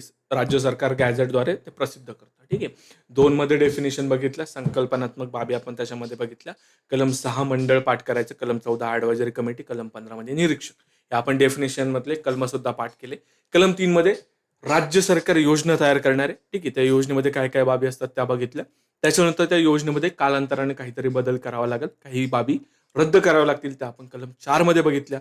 आता ठीक आहे, कलम 4 मध्ये बघितल्या. आता जर काही वाद झाला तर पंच लोक येतात, ते आपण कलम 5 मध्ये बघितलं. आणि पंच हे नेहमी येऊ शकत नाही. म्हणजे राज्य सरकार नेहमी येईल का? नाही. त्याच्यासाठी त्यांनी काय केलं? एक मंडळ स्थापन केलं. वैधानिक मंडळाची स्थापना केली. त्याच्यामध्ये 3 गट असणारे कामगार, मालक आणि राज्य सरकारचे प्रतिनिधी. राज्य सरकारचे प्रतिनिधी हे 1/3 पेक्षा जास्त असणार नाही. कामगार, मालक हे सारखे असतील. ठीक आहे. अध्यक्ष कोण असेल? राजकीय व्यक्ती तो तिथं बसणार आहे. ठीक आहे. या सर्व बाबी तुम्हाला इथे पाठ झाला पाहिजे. पुढे मी आता प्रोसीड करतो कलम 6 अंतर्गत. ठीक आहे. जो खाजगी सुरक्षा रक्षक कायदा होता, तर त्याच्यामध्ये हे जे कलम आहे हे 7 अंतर्गत येतं आणि इथंच जो कायद्यांचा जो नंबर आहे, जो कलमांचा नंबर आहे, त्याच्यामध्ये फरक पडतो. तर हे जे आपण कलम 6 बघितलं, जे मंडळ बघितलं, याच्यामध्ये 3 गटांचे आपण लोक बघितले. या 3 गटांच्या लोकांचं जर आपण कन्सिडर केलं, की जमलं नाही. जमलं नाही म्हणजेच काय, यांच्यामध्ये जर नेहमी वादविवाद होत राहिले, हे मंडळ जर एकत्र कधी आलंच नाही, त्या केसमध्ये आपण हे मंडळ रिकामं ठेवू शकतो का? तर नाही. हे मंडळ आपण रिकामं ठेवू शकत नाही. तेच राज्य सरकारने या कायद्यामध्ये त्यांनी काय सांगितलं, कलम 6 मध्ये एका व्यक्तीची मंडळ नियुक्त करण्याचा राज्य सरकारचा अधिकार असेल. म्हणजे काय? राज्य सरकार जर मंडळ तिथं अस्तित्वात नसेल, जर त्या 3 लोकांमध्ये तिथं जर भांडण असेल, तर ते काय करणार राज्य सरकार? एका व्यक्तीची तिथं मंडळ म्हणून नियुक्ती करणार आहे आणि तो एक एक व्यक्ती म्हणजेच काय? वन मॅन आर्मी असं लक्षात ठेवा. ठीक आहे. इथं हे जे 6 आहे ना, तुमचा अल्फाबेट 1 नंबरला येतो. त्यावरून वन मॅन आर्मी. ठीक आहे. इथं लिहून ठेवायचं वन मॅन आर्मी. ठीक आहे. हा एकच व्यक्ती काय करणार आहे? सर्व मंडळाचे अधिकार आणि कर्तव्य तो काय करणार आहे? पार पाडणार आहे. ठीक आहे. आता याच्यामध्ये बाकीचे सर्व बोलबच्चन बाबी असणार आहे. ठीक आहे. कधी नियुक्त केले जाऊ शकते? जर एखादा अनुसूचित रोजगारातील मालकांनी किंवा कामगारांनी मंडळावर आपले प्रतिनिधी पाठवण्यास किंवा नामांकित करण्यास नकार दिला किंवा इतर कोणत्याही कारणामुळे कलम 6 नुसार त्रिपक्षीय मंडळ स्थापन करणे सरकारला शक्य होत नसेल. ट्रायपार्टी. ठीक आहे. त्रिपक्षीय. ठीक आहे. त्रिपक्षीय, आता याचा अर्थ तुम्हाला कळला पाहिजे. मालक, कामगार, राज्य सरकारचे प्रतिनिधी. ठीक आहे. तर सरकार गॅझेटमध्ये अधिसूचना काढून एका व्यक्तीची मंडळ म्हणून नियुक्ती करू शकते आणि ही व्यक्ती कलम 6 अन्वये रीतसर मंडळ स्थापन होईपर्यंत या पदावरती राहील. आता याचे अधिकार कसे असतील? तर स्वतःच संपूर्ण मंडळ म्हणून ते मानलं जाणार. मंडळ जे जे करतं ते सर्व हा व्यक्ती सुद्धा करणार आहे. ठीक आहे. याचं मानधन, तर याचं मानधन या व्यक्तीला मंडळाच्या निधीतून मानधन दिलं जातं आणि तिच्या सेवाशर्ती राज्य सरकार ठरवतं. ठीक आहे. जो व्यक्ती नेमतो तोच व्यक्ती काय करतो? सेवाशर्ती ठरवतो. मानधन म्हणजे बर्डन जे आहे, पैशांचं बर्डन जे आहे, ते मात्र त्यांनी काय केलं?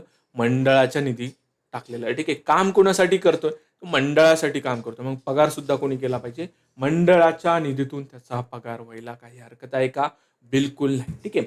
आता जे आपण कलम 6 मध्ये मंडळ बघितलं, कलम 6 मध्ये वन मॅन आर्मी म्हणजे एका व्यक्तीचं मंडळ जे बघितलं, तर यांचे अधिकार आणि कर्तव्य त्यांनी आपल्याला कलम 7 मध्ये सांगितलेले आहे. ठीक आहे. योजनेची अंमलबजावणी सांगितली.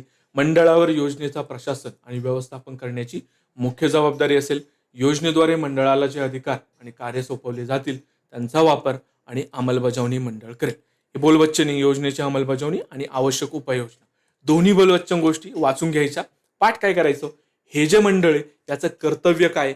म्हणजे तुमचं जे आर्थिक वर्ष असतं, ठीक आहे, 1 एप्रिल ते 31 मार्च पर्यंत तुमचं आर्थिक वर्ष असतो. ठीक आहे. या 1 वर्षाचा जो अहवाल आहे, हा 1 वर्षाचा अहवाल त्या मंडळाला राज्य सरकारला द्यावा लागतो. तो कधी द्यावा लागतो? 31 ऑक्टोबरच्या आधी द्यावा लागतो. ठीक आहे. कधी द्यावा लागतो? 31 ऑक्टोबरच्या आधी द्यावा लागतो. ठीक आहे. राज्य सरकार हा अहवाल मिळाल्यानंतर तो चालू असलेल्या किंवा त्यानंतर लगेच येणाऱ्या राज्य विधिमंडळाच्या दोन्ही सभागृहांसमोर मंजुरीसाठी किंवा चर्चेसाठी ठेवेल. पाठ काय करायचं? 31 ऑक्टोबरच्या आधी या मंडळाला तो अहवाल राज्य सरकारसमोर सादर करायचा आहे. राज्य सरकार तो अहवाल राज्य विधिमंडळाच्या दोन्ही सभागृहांसमोर ठेवेल. एवढ्या 2 बाबी तुम्हाला इथे पाठ करायच्या आहे. ठीक आहे. आता ही सुद्धा बोलबच्चन बाब आहे. आपले अधिकार वापरताना, कर्तव्य पार पाडताना राज्य सरकार वेळोवेळी जे लेखी निर्देश देईल त्याचं पालन करणं मंडळाला बंधनकारक असणार आहे. ठीक आहे. पाठांतराच्या याच्यामध्ये भागने पाठ काय करायचं? 31 ऑक्टोबर राज्य सरकारला अहवाल देणार आणि ते राज्य विधिमंडळाच्या दोन्ही सभागृहासमोर काय करणार आहे? तो अहवाल ठेवणार आहे. ठीक आहे. परत एकदा रिटर्न जाऊयात.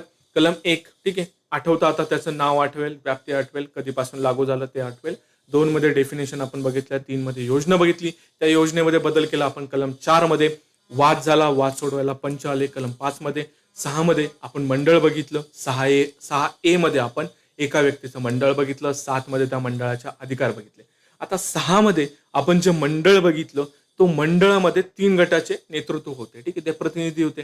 जसे आपले आमदार, खासदार, म्हणजे आपलं जसं लोकशाहीमध्ये, संसदेमध्ये म्हणा किंवा विधान परिषदेमधले जे आपले प्रतिनिधी जसे घोटाळे, गडबड घोटाळे करतात, त्या स्वरूपामध्ये या मंडळाचे लोक सुद्धा करू शकतात का?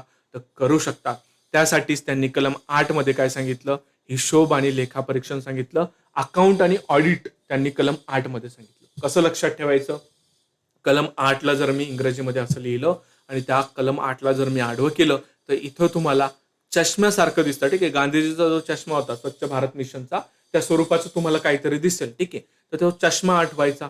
लेखापरीक्षक म्हणजे काय करणार आहे? ऑडिट करताना तो काय करणार आहे? चष्मा घालणार आहे आणि मग ते ऑडिटिंग तो करणार आहे. या स्वरूपाचं तुम्हाला व्हिज्युअल मेमरी इथं क्रिएट झाली पाहिजे, ठीक आहे. लक्षात ठेवा, काय 8ला मी आडवं केलं, 8 कसा दिसतोय? मला चष्म्यासारखा दिसतोय.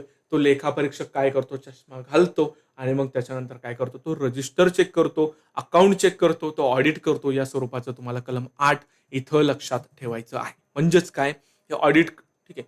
मंडळ आपले सर्व हिशोब संबंधित रेकॉर्ड व्यवस्थित ठेवेल. विहित केलेल्या नमुन्यात दरवर्षी ताळेबंद आणि वार्षिक हिशोब पत्रक तयार करेल, ठीक आहे. बट ऑब्वियस गोष्ट आहे, पाठांतराचा भाग नाही. मंडळाच्या हिशोबांची दरवर्षी लेखापरीक्षण केलं जाईल आणि यासाठी राज्य सरकार एका पात्र व्यक्तीची लेखापरीक्षक म्हणजेच ऑडिटर म्हणून नियुक्ती करणार आहे. कोण करणार आहे ऑडिट? लेखापरीक्षक. त्याची नियुक्ती कोण करतं? राज्य सरकार करतं. ऑडिटरचे अधिकार काय असणार आहे? ऑडिटरला कोणत्याही वाजवी वेळेत मंडळाची हिशोब पुस्तके आणि कागदपत्रे तपासण्याचा अधिकार असणार आहे. ऑडिटच्या उद्देशासाठी तो मंडळाच्या कोणत्याही सदस्याकडे किंवा अधिकाऱ्याकडे स्पष्टीकरण मागू शकतो किंवा त्यांची चौकशी करू शकतो, ठीक आहे. त्याच्यानंतर हा जो लेखापरीक्षक आहे तो अहवाल कोणाला पाठवणार आहे? राज्य सरकारला पाठवणार आहे, ठीक आहे. आणि ते पण ठरवून दिलेल्या तारखेपूर्वी तो राज्य सरकारला तो अहवाल काय करणार आहे? पाठवणार आहे, ठीक आहे. पुढे आहे ऑडिट रिपोर्ट पाहिल्यानंतर राज्य सरकार मंडळाला जे आदेश किंवा निर्देश देईल त्याचं पालन करणं मंडळाला आवश्यक असणार आहे. बोलबच्चन बाबे. आणि ऑडिटचा खर्च कोण करणार आहे? परत एकदा, ऑडिट कोणासाठी करतोय? मंडळासाठी करतोय. मग खर्च सुद्धा मंडळाच्या निधीतून केला जाणार आहे, ठीक आहे. ऑडिटचा खर्च म्हणा किंवा त्या जो वन मॅन आर्मी होता त्याचं जे मानधन होतं ते दोन्ही आपण कुठून करतोय? काम कोणासाठी करतोय? मंडळासाठी करतोय. मग ते खर्च सुद्धा कुठून करणार? मंडळाच्या निधीतून तो खर्च केला जाणार आहे, ठीक आहे. आय होप पूर्णच्या पूर्ण आतापर्यंत जेवढे कलम 8 बघितले सर्वच्या सर्व तुमचे पाठ झाले असणार आहे. उपकलम पाठ करायचे का? तर उपकलम पाठ करू नका. हे प्रोव्हिजन लक्षात ठेवा. ऑडिटचा खर्च हा मंडळाच्या निधीतून दिला जातो. हे पाठ करा. परत परत तेच सांगतोय, ठीक आहे. पुढे आहे कलम 9. आता हे जे ऑडिट केलं ना, ह्या ज्या लेखापरीक्षक जो ऑडिटर होता त्यांनी जे ऑडिट केलं त्याला याच्यामध्ये काहीतरी डिस्क्रपन्सीज, ठीक आहे, काहीतरी अनियमितता आढळून आली तर तो काय करू शकतो? सदस्यांना अपात्र किंवा पदावरून काढून टाकण्याची शिफारस करू शकतो, ठीक आहे. म्हणजे जर अनियमितता दिसल्या तर तो काय सांगणार? त्याच्या रिपोर्टमध्ये तो त्या बाबी सांगणार आणि राज्य सरकार मग तिथून पुढच्या ऍक्शन घेणार आहे. म्हणजेच काय? कलम 9 मध्ये आपल्याला अपात्रता आणि पदावरून काढून टाकण्याच्या तरतुदी कलम 9 मध्ये त्यांनी सांगितलेल्या आहे. सदस्य होण्यासाठी किंवा राहण्यासाठी अपात्रता त्यांनी काय काय सांगितल्या? कोणतीही व्यक्ती मंडळाची सदस्य म्हणून निवडली जाऊ शकत नाही किंवा सदस्य राहू शकत नाही जर ती व्यक्ती मंडळाचा पगारी अधिकारी असेल, ठीक आहे, दिवाळखोर घोषित झालेली असेल किंवा कधी झाली होती, वेडी, मानसिकदृष्ट्या अक्षम किंवा विकृत मनाची ठरली असेल, ज्याचं की नैतिक अधपतन असलेल्या कोणत्याही गुन्ह्यासाठी न्यायालयाकडून दोषी सिद्ध तो झालेला असेल, ठीक आहे. तर या केसमध्ये काय? ती व्यक्ती अपात्र असते, त्याला पदावरून काढून टाकल्या जाऊ शकतं. पुढे आहे 9.2. मालक किंवा कामगार प्रतिनिधीला पदावरून काढून टाकणे. राज्य सरकार मंडळाच्या कोणत्याही सदस्याला पदावरून काढून टाकू शकते जर तो वर म्हणजे त्यांनी पोटकलम 1 मध्ये काय सांगितलं? नमूद केलेल्या कोणत्याही अपात्रतेच्या अधीन झाला असेल किंवा मंडळाच्या पूर्व परवानगी किंवा रजा न घेता मंडळाच्या सलग 3 किंवा अधिक बैठकांना गैरहजर राहिला असेल, ठीक आहे. आता हे जे मंडळ आहे या मंडळामध्ये आपण 3 गटांचे प्रतिनिधी बघितले. एखादा असतो ना तो थोडासा म्हणजे त्याचा ऍटिट्यूडच वेगळा असतो, ठीक आहे. तर तो जर त्या मंडळाची पूर्व परवानगी न घेता सलग 3 सभांना तो जर गैरहजर राहिला तर त्याची उचलबांगडी करण्याची तरतूद त्यांनी किती मध्ये सांगितली? कलम 9 मध्ये सांगितलं. तुम्हाला पाठ काय करायचंय? कलम 9 मध्ये अपात्रता आणि पदावरून काढून टाकण्याच्या तरतुदी सांगितल्या. या 4 तर तुमच्या बोलबच्चन आहे, ठीक आहे. हे तुम्हाला पाठांतराची गरज नाही. पाठ काय करायचं? मंडळाचा सदस्य मंडळाची पूर्व परवानगी न घेता, ठीक आहे, जर मंडळाच्या सलग 3 किंवा त्यापेक्षा जास्त अधिक बैठकांना गैरहजर राहिला तर त्याची उचलबांगडी केल्या जाऊ शकते. हे तुम्हाला पाठ करायचं आहे, ठीक आहे. पुढे सरकारच्या मर्जीतील पद. मी वरती जे तुम्हाला सांगितलं ना, हे जे मंडळ आहे यांचं जे सदस्य आहे तर त्यांचं टेन्यूर ठरलेलं नाही, ठीक आहे. 5 वर्ष 6 वर्ष आपण बघितलं त्याच्यामध्ये नाही, नियमामध्ये दिलेलं असं आपण त्याच्यामध्ये बघितलेलं होतं.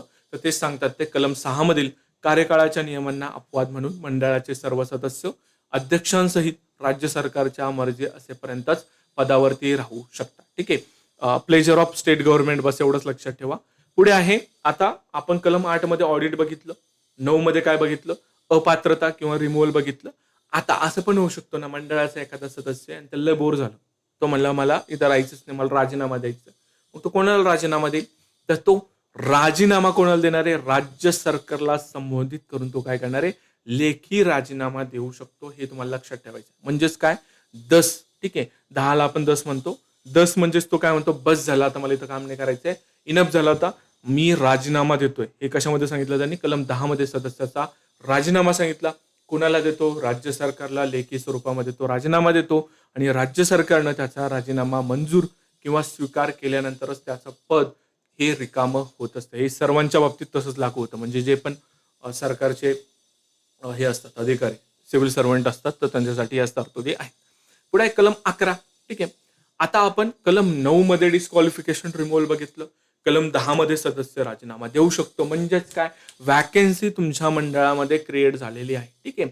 ही वॅकेन्सी भरण्याची तरतूद. म्हणजेच काय, एक गेला की एक तिथं आणून जो ठेवायचा आपल्याला, एक गेला की एक जो आणून तिथं बसवायचा आहे, तो कसा आणून बसवायचा, तो किती दिवसांच्या आत आणून बसवायचा, ते त्यांनी आपल्याला कलम 11 मध्ये सांगितलं. इथं हिंट लक्षात घ्या, एक गेला की एक येणार आहे. म्हणजेच काय, कलम 11 मध्ये त्यांनी काय सांगितलं, रिक्त जागा लवकरात लवकर भरणे. किती दिवसात भरणे? 90 दिवसांच्या आत भरायला ते आपल्याला सांगितलेले. आणि हे काय सांगितलं त्यांनी? बंधनकारक सांगितलेलं आहे. ठीक आहे. याच्यामध्ये ही प्रक्रिया बोलबच्चन आहे.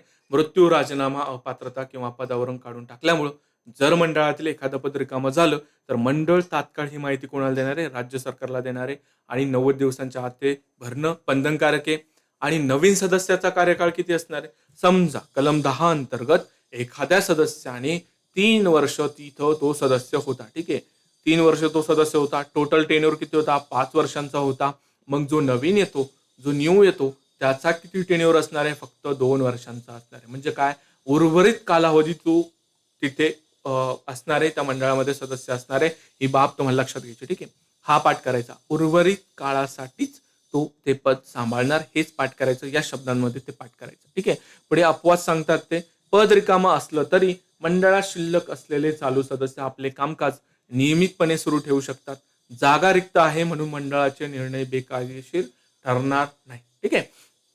पुढे आता जे आपण बघितलं म्हणजे काय, कलम 9 मध्ये अपात्रता बघितली. ठीक आहे. रिमूव्हल बघितलं. 10 मध्ये तो राजीनामा देतो. कलम 11 मध्ये आपण रिक्त जागा लवकरात लवकर भरणे. लवकरात लवकर म्हणजे किती? 90 दिवसाच्या आत भरणे बघितलं.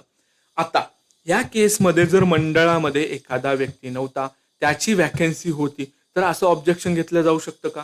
तुमचं मंडळचं स्ट्रक्चर प्रॉपर नव्हतं, तिथं कोणीतरी नव्हतं, ठीक आहे, वॅकंट होतं, त्या केसमध्ये मी असं ऑब्जेक्शन घेऊ शकतो का की हे तुम्ही जे निर्णय घेतले ते व्हॅलिड नाही आहेत, असं मी ऑब्जेक्शन घेऊ शकतो का? तर त्यांनी ते कलम 12 मध्ये सांगितलं, तुम्ही असं ऑब्जेक्शन घेऊ शकत नाही. मंडळाचं कामकाज वैध असण्याबाबतच्या धारणा त्यांनी कशामध्ये सांगितल्या?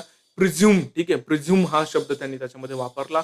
कलम 12 मध्ये सांगितलं, मंडळानं केलेलं कोणतंही काम, चालवलेलं कामकाज केवळ खालील कारणामुळे बेकायदेशीर किंवा अमान्य ठरवलं जाणार नाही.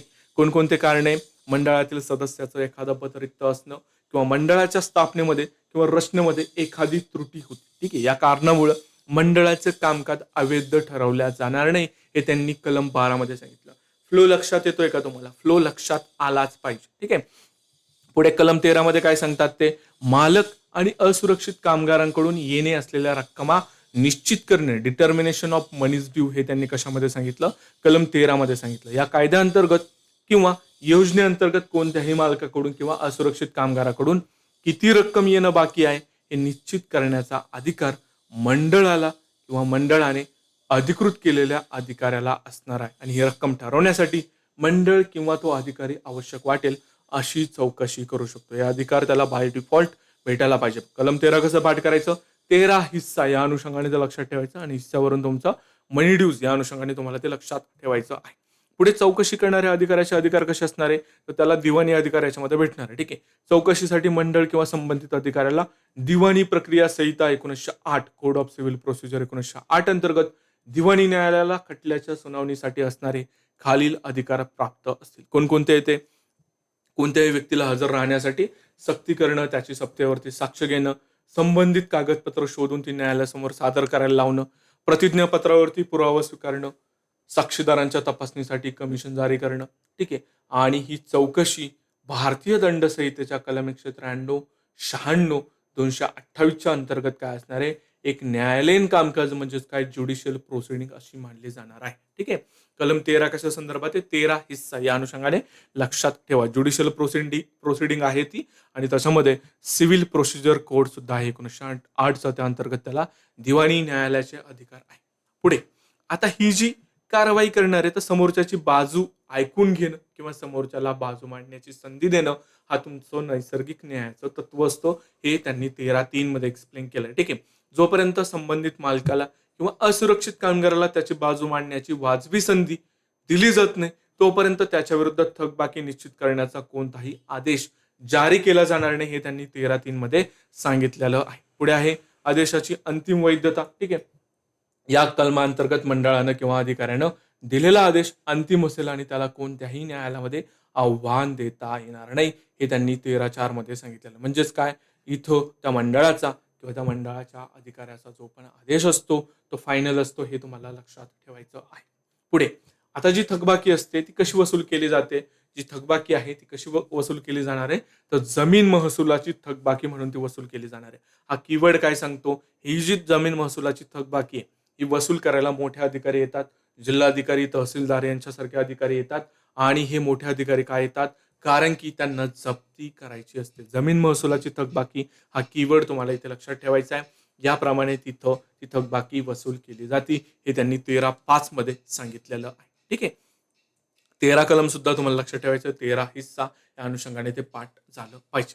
पुढे कलम 14. ठीक आहे. कलम 14. ठीक आहे. तर सल्लागार समिती त्यांनी या कलम 14 मध्ये सांगितली. हे कलम 14 मी तुम्हाला आतापर्यंत ऍटलीस्ट 10 ते 15 वेळेस सांगितलं असेल. ते पाठ सुद्धा तुमचं झालेलं असणार आहे. ठीक आहे. कलम 14 मध्ये काय बघतोय आपण आता, सल्लागार समिती बघतोय. या समितीची स्थापना आणि कार्य काय असणार आहे, या समितीची स्थापना कोण करणार आहे, डॉन बोलते डॉन, राज्य सरकार, बॉस याची स्थापना करणार आहे. ठीक आहे. त्याच्यानंतर याचं कार्य काय असणार आहे, राज्य सरकारला वेळोवेळी काय करायचा, सल्ला द्यायचा. त्याच्यानंतर सल्लागार समिती कार्यरत नसतानाचा अपवाद याच्यामध्ये सांगितला. हा अपवाद, ठीक आहे, जर काही कारणास्तव सल्लागार समिती कार्यरत नसेल तर राज्य सरकार या समितीच्या सल्ल्याशिवाय किंवा चर्चेशिवाय देखील या कायद्याच्या तरतुदींची अंमलबजावणी करण्यासाठी अधिसूचना जारी करू शकतं किंवा निर्णय घेऊ शकतं. म्हणजेच काय, राज्य सरकार त्याच्या काम सोपं होण्यासाठी ही समिती नेमते, त्याचं काम अवघड होण्यासाठी ही समिती नेमते का, नाही. ती जर नसेल तर मग त्याला अधिकार वापरता येणार नाही का त्या राज्य सरकारला किंवा बॉसला किंवा डॉन बोलते डॉनला त्याचे अधिकार वापरता येणार नाही का, तर अशी बाब नाहीये. सल्लागार समिती तिथं कार्यरत नसताना सुद्धा राज्य सरकार अधिसूचना जारी करू शकते किंवा निर्णय घेऊ शकते. ठीक आहे. ते त्याच्या स्वतःच्या अधिकारावरती गदा आणणार आहे का, नाही. पुढे या समितीची रचना आणि सदस्यांचं प्रमाण सांगितलं. परत एकदा, या ॲडवायझरी कमिटीमध्ये जे 3 गट आपण मंडळामध्ये बघितले होते, मालकांचे प्रतिनिधी, ठीक आहे, त्याच्यानंतर कामगारांचे प्रतिनिधी, ठीक आहे, आणि त्याच्यानंतर राज्य सरकारचे प्रतिनिधी, हे आपण तिथं तिन्ही बघितले होते. हे तिन्ही सुद्धा आपल्याला इथं बघायचे. मालकांचे प्रतिनिधी आणि कामगारांचे प्रतिनिधी हे कसे असणारे, समान असणारे. ठीक आहे. समान का आहेत हे सुद्धा मी तुम्हाला सांगितलं. राज्य सरकारचे प्रतिनिधी या सल्लागार समितीमध्ये किती असणार आहे, 1/4 पेक्षा जास्त नाही. म्हणजे या दोन्हींची जी संख्या त्याच्या 1/4 पेक्षा जास्त नाही, हे आपण सल्लागार समितीमध्ये बघतोय. मालकांचे प्रतिनिधी, कामगारांचे प्रतिनिधी आणि राज्य विधिमंडळाचे सदस्य यांची संख्या समान असणार आहे. ठीक आहे. एक बाब लक्षात घ्या, जे आपण मंडळ बघितलं त्या मंडळामध्ये आपण प्रतिनिधी बघितले होते. ठीक आहे. राज्य सरकारचे प्रतिनिधी आपण त्याच्यामध्ये बघितले होते.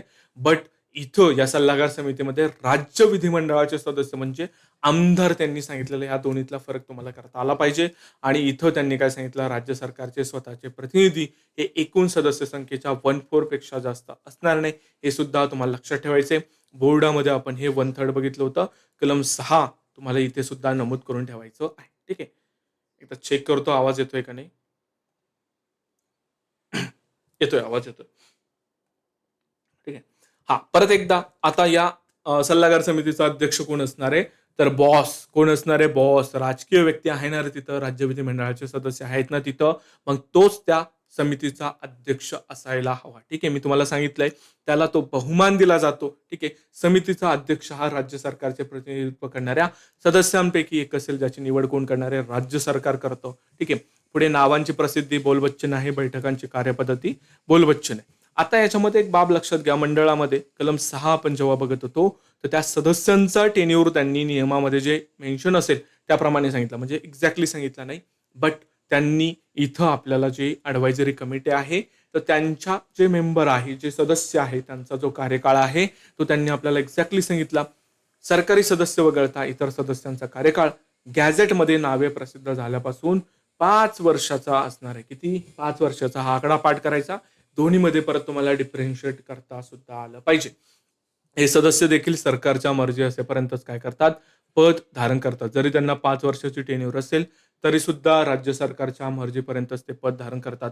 राज्य सरकार म्हणलं ही जागा खाली करायची, त्यांना ती जागा खाली करावी लागते. ठीक आहे. पुढे रिक्त जागा भरणे. सरकारी सदस्य नसलेल्या इतर सदस्यांचे पद रिक्त झाल्यास राज्य सरकार ते लवकरात लवकर आणि कोणत्याही परिस्थितीत 6 महिन्याच्या आत ते भरणार आहे. तिकडे किती होतं?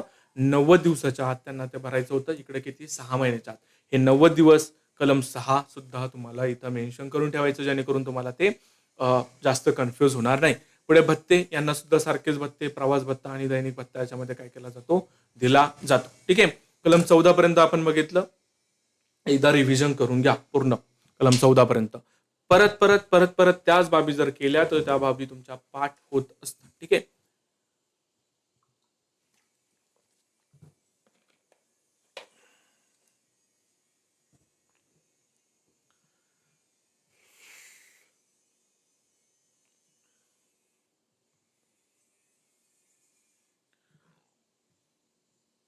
हा, तर कलम 15 मध्ये काय? तर कलम 15 मध्ये निरीक्षक आणि त्याचे अधिकार त्यांनी सांगितले. इन्स्पेक्टर अँड देअर पॉवर त्यांनी सांगितले. आता या निरीक्षकाची नियुक्ती कोण करतं रे? मंडळ करतं. त्याची नियुक्ती राज्य सरकार करतं का? नाही. तुमची नियुक्ती कोण करणार आहे? तुम्ही जेव्हा निरीक्षक होसाल तेव्हा तुमची नियुक्ती कोण करणार आहे? मंडळ करणार आहे, राज्य सरकार करणार नाही. ही बाब तुम्हाला लक्षात घ्यायची आहे. ठीक आहे. पात्रता आणि कार्यक्षेत्र या व्यक्तीकडं सरकारनं विहित केलेली शैक्षणिक आणि व्यावसायिक पात्रता असणं आवश्यक आहे. आणि मंडळ या निरीक्षकांच्या कामाचे भौगोलिक किंवा प्रशासकीय कार्यक्षेत्र ठरवून देणार आहे. कोण ठरवणार? मंडळ ठरवणार. कसं लक्षात ठेवायचं? 15 ऑगस्टला ऑन ड्युटी कोण आहे? 15 ऑगस्टला आपला स्वातंत्र्य दिन असतो. त्या दिवशी ऑन ड्युटी कोण आहे? तर इन्स्पेक्टर आहे. ठीक आहे. या अनुषंगाने कलम 15 लक्षात ठेवायचं. जेव्हा आपण खाजगी सुरक्षा रक्षक कायदा बघत होतो त्याच्यामध्ये कलम 16 मध्ये निरीक्षक येतो. 16 म्हणजे डोळा. आणि तुम्ही 16 वर्षाचे असताना काय करता? बारीक सारीक लक्ष ठेवता प्रत्येक ठिकाणी. त्या अनुषंगाने, आणि बारीक सारीक लक्ष कोण ठेवतो? निरीक्षक ठेवतो. ठीक आहे. त्या अनुषंगाने आपण ते पाठ केलेलं होतं. निरीक्षकांचे अधिकार कोणकोणते असणार आहे? ठीक आहे. तर तुम्ही तारक मेहता का उलटा चष्मा बघितला असेल, त्याच्यामध्ये चालू पांडे नावाचा इन्स्पेक्टर असतो. ठीक आहे. तर त्याचा सीन आठवायचा. चालू पांडे काय करतो? गाडी घेऊन गोकुलधाम मध्ये येतो. म्हणजे काय करतो? तो एंट्री करतो. म्हणजे काय? प्रवेश करतो, तपासणी करतो, त्याच्यानंतर व्यक्तींची चौकशी करतो. ठीक आहे. त्याच्यानंतर व्यक्तींची चौकशी करतो, त्याच्यानंतर तो माहिती मागवतो, सिकिंग इन्फॉर्मेशन, जप्ती आणि प्रती घेणं, सेजर अँड कॉपीज करतो. ठीक आहे. आणि इतर सुद्धा त्याला विहित अधिकार आहे. ठीक आहे. तर त्या चालू पांडेचे जे जे अधिकार आहे किंवा जे इन्स्पेक्टरला अधिकार असतात ते सर्व याला सुद्धा अधिकार असतात. ठीक आहे. हे वाचून घ्यायचं फक्त. कोणत्याही वाजवी वेळेत आवश्यक वाटल्यास आपल्या सहाय्यकांसह अशा कोणत्याही जागेत किंवा परिसरात प्रवेश करणं, झडती घेणं, जिथं असुरक्षित कामगार कामाला आहेत किंवा जिथे अनुसूचित रोजगाराचं काम दिलं जातं. ठीक आहे. तिथं तो प्रवेश करू शकतो. योजनेअंतर्गत ठेवलेले सर्व रजिस्टर्स, मजुरीचे रेकॉर्ड किंवा सूचना फलक तपासणं आणि ते तपासणीसाठी हजर करण्याची सक्ती करणं. ठीक आहे. त्याच्यानंतर संबंधित परिसरामध्ये आढळणाऱ्या कोणत्याही व्यक्तीची चौकशी करणं, ज्याच्याबद्दल निरीक्षकाला असा संशय किंवा खात्री आहे की ती व्यक्ती तिथे काम करणाऱ्या असुरक्षित कामगार आहे किंवा तिला तिथे काम दिलं गेलं आहे. म्हणजेच काय? बोलबच्चन बाबी याच्यामध्ये वाचून घ्यायच्या. याच्यामध्ये एक महत्वाचा अपवाद आहे. ठीक आहे. आपण संविधान जेव्हा वाचतो त्याच्यामध्ये मूलभूत अधिकाराचा चॅप्टर आहे. त्याच्यामध्ये आपण काय वाचतो की आपल्याला स्वतःविरुद्ध साक्ष देता येत नाही. ठीक आहे. सेल्फ इन्क्रिमिनेशन नाहीये, म्हणजे तो अधिकार आहे आपल्याला की आपल्याला ते असं म्हणू शकत नाही की तुम्ही स्वतःच्याच विरुद्ध साक्ष द्या. या कलमातील कोणत्याही तरतुदीनुसार कोणत्याही व्यक्तीला अशा प्रश्नाचं उत्तर देण्याची किंवा असं विधान करण्याची सक्ती केली जाणार नाही ज्यामुळे ती स्वतःच एखाद्या गुन्ह्यात अडकेल. सेल्फ इन्क्रिमिनेशन आपण त्याला म्हणतो. भारतीय संविधानाच्या अनुच्छेद 20(3) नुसार हा अधिकार मिळतो. ठीक आहे. हे लक्षात ठेवायचं आहे. पुढे 15(3) निरीक्षकाचा कायदेशीर दर्जा. या कलमांतर्गत नियुक्त केलेला प्रत्येक निरीक्षक हा भारतीय दंड संहिताच्या कलम 21च्या अर्थानुसार एक लोकसेवक पब्लिक सर्वंट म्हणून मानला जातो. ठीक आहे. याचा अर्थ त्याच्या कामात अडथळा आणणे हा काय गंभीर गुन्हा आहे. ठीक आहे. पब्लिक सर्वंट निरीक्षकाला कशाचा दर्जा आहे? पब्लिक सर्वंटचा दर्जा आहे. ठीक आहे.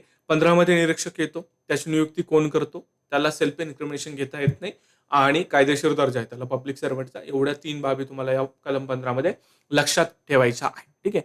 पुढे कलम 16. ठीक आहे. कलम 16 काय सांगतं? मुलांच्या रोजगारांवरती बंदी सांगतं. ठीक आहे. 16 कसं लक्षात ठेवायचं? 16 माथाडी मुलांच्या खेळायचं वय असतं. ठीक आहे. या अनुषंगाने ते लक्षात ठेवायचं. कोणत्याही मुलाला कोणत्याही अनुसूचित रोजगारामध्ये काम करण्याची सक्ती केली जाणार नाही किंवा काम करू दिले जाणार नाही. मथाडी आणि हमालीच्या कामात बालमजुरीवरती पूर्णपणे बंदी आहे. ठीक आहे. आणि याच्यामध्ये त्यांनी चाइल्डची डेफिनेशन आहे ती काय सांगितली? 18 वर्ष पूर्ण केलेली ज्या पण व्यक्तीनं ज्या व्यक्तीनं वयाच्या 18 वर्ष पूर्ण केलेली नाही ती कशामध्ये येतात? चाइल्डच्या डेफिनेशनमध्ये येतात. आता याच्यामध्ये ना भरपूर सारे म्हणजे वेगवेगळ्या वेबसाईटवरती कायदे आहेत. माझ्याकडून स्वतः जो मी सुरुवातीला नोट्स दिल्या होत्या त्या मी रिमूव्ह केल्यानंतर तर त्याच्यामध्ये जो कायदा होता तर तो थोडासा मागचा म्हणजे ज्याची लेटेस्ट अमेंडमेंट नव्हती तो वाला ट्रान्सलेट झाला होता आणि त्या केसमध्ये इथं जे प्रोव्हिजन होतं ते वेगळं होतं. ठीक आहे. नंतर मी प्रॉपर जो लेटेस्ट वाला आहे तो कायदा ट्रान्सलेट केलेला आहे आणि त्याच नोट्स तुम्हाला ॲपवरती सुद्धा अपलोड केलेल्या आहेत. त्याच्यामुळं त्या जुन्या नोट्स मागायच्या नाही याच्यावरतीच तुम्ही एम्फसाइज करायचं. ठीक आहे. पुढे कलम 17 आहे. आता कलम 17 खतरा या अनुषंगाने लक्षात ठेवायचं. खतरा काय असतो? जिथं जिथं कोर्ट येतं ना तिथं तिथं तुम्हाला खतरा. हे कलम 17 मध्ये ABCDEFG आहे ते मी तुम्हाला एका स्टोरीद्वारे सांगणार आहे.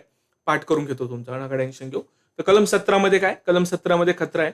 गुन्ह्यांची सुनावणी कामगार न्यायालयाद्वारे केली जाणार आहे. ठीक आहे. कोणाद्वारे? कामगार न्यायालय. याच्यामध्ये 2 प्रकारची न्यायालय येतात ते आपण बघणार आहोत. ठीक आहे. तर आपण आपल्या बोर्डवरती जाऊयात कलम 17 समजून घेण्यासाठी.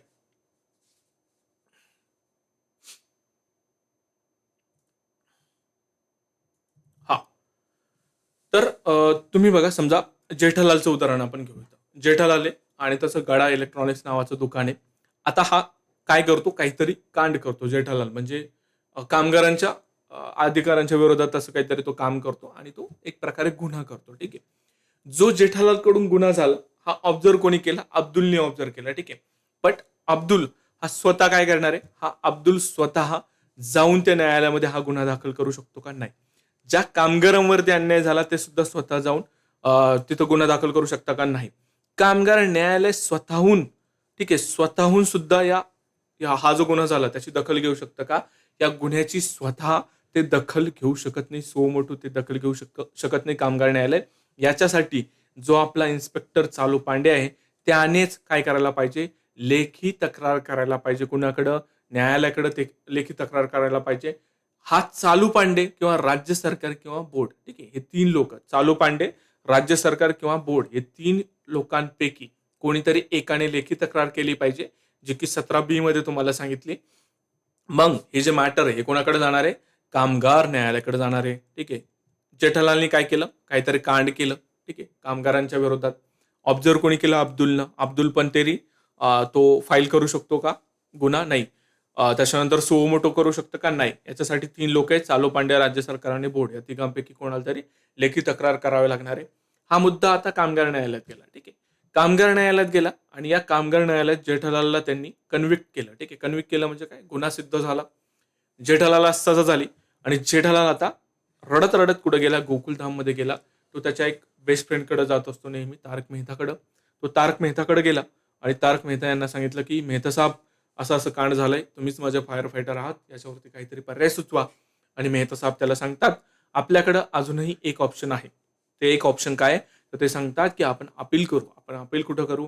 इंडस्ट्रियल कोर्टात जाऊन आपण अपील करू. पण आपल्याला तिथं 30 दिवसांच्या आत जावं लागणार आहे. ठीक आहे. म्हणजे कामगार न्यायालयाचा जो निर्णय आला ज्याच्यामध्ये जेठालालला त्यांनी कन्व्हिक्ट केलं होतं त्या निर्णयाच्या विरोधात तारक मेहता काय करतात? जेठालालला एक सुझाव देतात, एक ऑप्शन देतात की तू इंडस्ट्रियल कोर्टात जा. तिथं तू अपील कर पण 30 दिवसाच्या आत आपल्याला तिथं अपील करावं लागत. ठीक आहे. हे दोघं जण मेहता साहेब आणि जेठालाल हे दोघं कुठे गेले? त्या इंडस्ट्रियल कोर्टामध्ये गेले. तिथं सुद्धा जेठालालने कांड खरंच केलेलं होतं म्हणून तो काय झाला? कन्व्हिक्टेड झाला. ठीक आहे. त्याचा गुन्हा सिद्ध झाला. ठीक आहे. आता जेठालाल काय म्हणतो? जेठालाल तारक मेहता साहेबांना म्हणतो मेहता साहेब मेहता साहेब काहीतरी याच्यावरती ऑप्शन सुचवा. आपण काय करू? जेठालाल काय म्हणतो, आपण काय करू? सिव्हिल आणि क्रिमिनल कोर्टामध्ये जाऊ. ठीक आहे. आपण यांच्या विरोधात अपील करू. बट तारक मेहता का उल्टा चष्मा या सीरीजमध्ये म्हणजे जी मालिका आहे त्याच्यामध्ये एक असं कॅरेक्टर आहे पोपटलाल नावाचं. ते प्रत्येक प्रत्येक ठिकाणी काय म्हणतं, "नाही, नाही, नाही." ठीक आहे. "नाही, नाही, नाही, नाही" असं म्हणतं ते. तर इथं सुद्धा तारक मेहताला माहीत असतं, की आता आपले ऑप्शन संपले. बट तारक मेहता हा शांत बसून घेतो. पोपटलाल तिथे येतो आणि तो म्हणतो, "नाही, नाही, नाही, नाही जेठालाल, आपण सिव्हिल आणि क्रिमिनल कोर्टामध्ये जाऊ शकत नाही. कारण की हा जो इंडस्ट्रियल कोर्टाचा आदेश आहे, तो काय असणार आहे? फायनल असणार आहे. त्याच्या विरोधात कुठंच अपील केलं जाणार नाही." कामगार न्यायालयातून अपील केलं जाऊ शकतं का?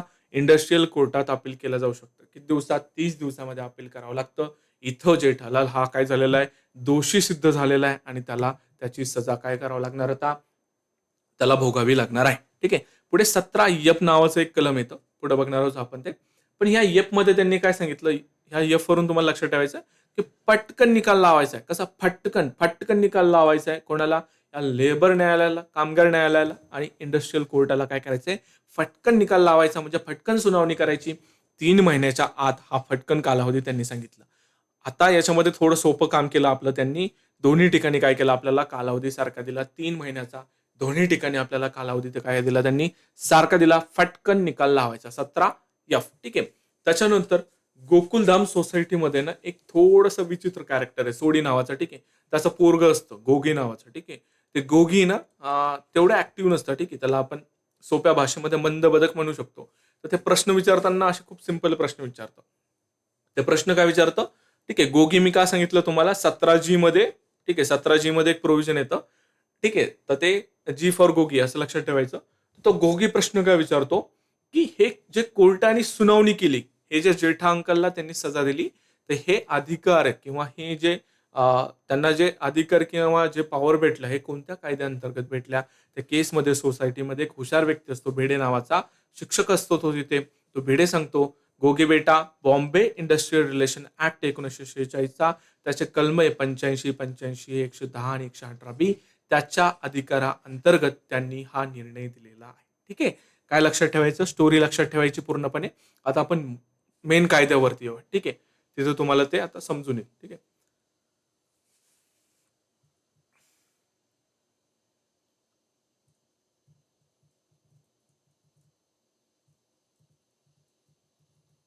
हां.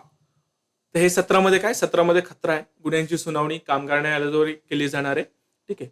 कामगार न्यायालय आहे याच्यामध्ये आणि 17A मध्ये काय सांगतात ते बॉम्बे इंडस्ट्रियल रिलेशन ॲक्ट अंतर्गत असलेले कामगार न्यायालय या कायद्यासाठीही कामगार न्यायालय असणार आहे. म्हणजे काय पाठ करायचं तुम्हाला? वर्ष पाठ करायचं बॉम्बे इंडस्ट्रियल रिलेशन ॲक्ट 1946. पुढे 17B मध्ये काय सांगतात ते? तक्रारीवरूनच गुन्ह्याची दखल घेणं. कोणतेही कामगार न्यायालय या कायद्याअंतर्गत शिक्षेत पात्र असलेल्या गुन्ह्याची थेट स्वतःहून दखल घेणार नाही. ठीक आहे. याच्यामध्ये अपवाद काय सांगितलं त्यांनी? फक्त लेखी तक्रार आवश्यक आहे याच्यासाठी. कामगार न्यायालय गुन्ह्याची दखल केवळ तेव्हाच घेईल, जेव्हा खालील व्यक्तींनी लेखी स्वरूपामध्ये तक्रार केलेली असेल. कोण-कोण आहे ती व्यक्ती? इन्स्पेक्टर आहे, मंडळ आहे किंवा राज्य सरकारद्वारे या कामासाठी विशेष अधिकार दिलेली कोणतीही व्यक्ती. या तिघांनी जर लेखी स्वरूपामध्ये तक्रार दाखल केली, तरच काय करणार आहे ते गुन्हा त्याच्यावरती दाखल करणार आहे. ठीक आहे. हे आपण बघितलं. जेठालालच्या संदर्भात. कलम 17C मध्ये काय सांगतात ते कामगार न्यायालयाच्या निर्णयाविरुद्ध औद्योगिक न्यायालयामध्ये अपील त्यांनी सांगितलं. ठीक आहे. तारक मेहता त्याला एक ऑप्शन सांगतो. औद्योगिक न्यायालयाकडे खालील बाबीविरुद्ध अपील केलं जाऊ शकतं. शिक्षेविरुद्ध आता हे अपील कोण करणार आहे? स्वतः जेठालाल करणार आहे. बट इन केस जर जेठालालची निर्दोष सुटका झाली असती, तर मग काय केलं असतं? अपील कोणी सादर केलं असतं? एकतर त्या इन्स्पेक्टरने केलं असतं, एकतर बोर्डाने केलं असतं किंवा राज्य सरकार किंवा त्यांनी नेमलेला अधिकारी यांनी त्याच्या सुटकेविरुद्ध, निर्दोष सुटकेविरुद्ध काय केलं असतं? इंडस्ट्रियल कोर्टात काय केलं असतं? अपील केलं असतं. बट इन केस जेठालालला आता काय झालं? 3 महिन्याची सजा झाली. ठीक आहे. त्याला 3 महिन्याची शिक्षा झाली. आता राज्य सरकारला असं वाटलं, की ही सजा काही तेवढी सफिशियंट नाही. त्या केसमध्ये राज्य सरकार काय करू शकतं? शिक्षा वाढवण्यासाठी अपील करू शकतं इंडस्ट्रियल कोर्टाकडे. ठीक आहे. शिक्षा वाढवण्यासाठी अपील कोण करतं? राज्य सरकार करतं. या तिन्ही बाबी तुम्हाला काय झाल्या पाहिजे इथे क्लिअर झाल्या पाहिजे. ठीक आहे. हां, हे जे आहे कामगार न्यायालयाचा निर्णय भेटल्यानंतर 30 दिवसाच्या आत काय करायचंय? इंडस्ट्रियल कोर्टात काय करायचं? अपील करायचंय आणि ह्याच्यानंतर जे अपवादाचं प्रोव्हिजन आहे, ठीक आहे. जर 30 दिवसानंतर अपील दाखल केलं, तर औद्योगिक न्यायालय योग्य आणि पुरेशी कारणे लेखी स्वरूपात नोंदवून 30 दिवसानंतरही अपील स्वीकारू शकता. ठीक आहे. माझा ॲक्सिडेंटच झाला होता, मी आजारीच होतो, मी कोमातच होतो, असले काही कारण असेल. हे अपवाद जो आहे हा आपण वारंवार कायद्यांमध्ये बघत असतो. ठीक आहे. पुढे कलम 17D आहे. त्याच्यामध्ये काय सांगतात ते परत एकदा, बॉम्बे इंडस्ट्रियल रिलेशन ऍक्ट अंतर्गत असलेले औद्योगिक न्यायालय या कायद्यासाठी काय असणार आहे, औद्योगिक न्यायालय असणार आहे. ठीक आहे. हे कायद्याचं वर्ष पाठ करायचं 1946.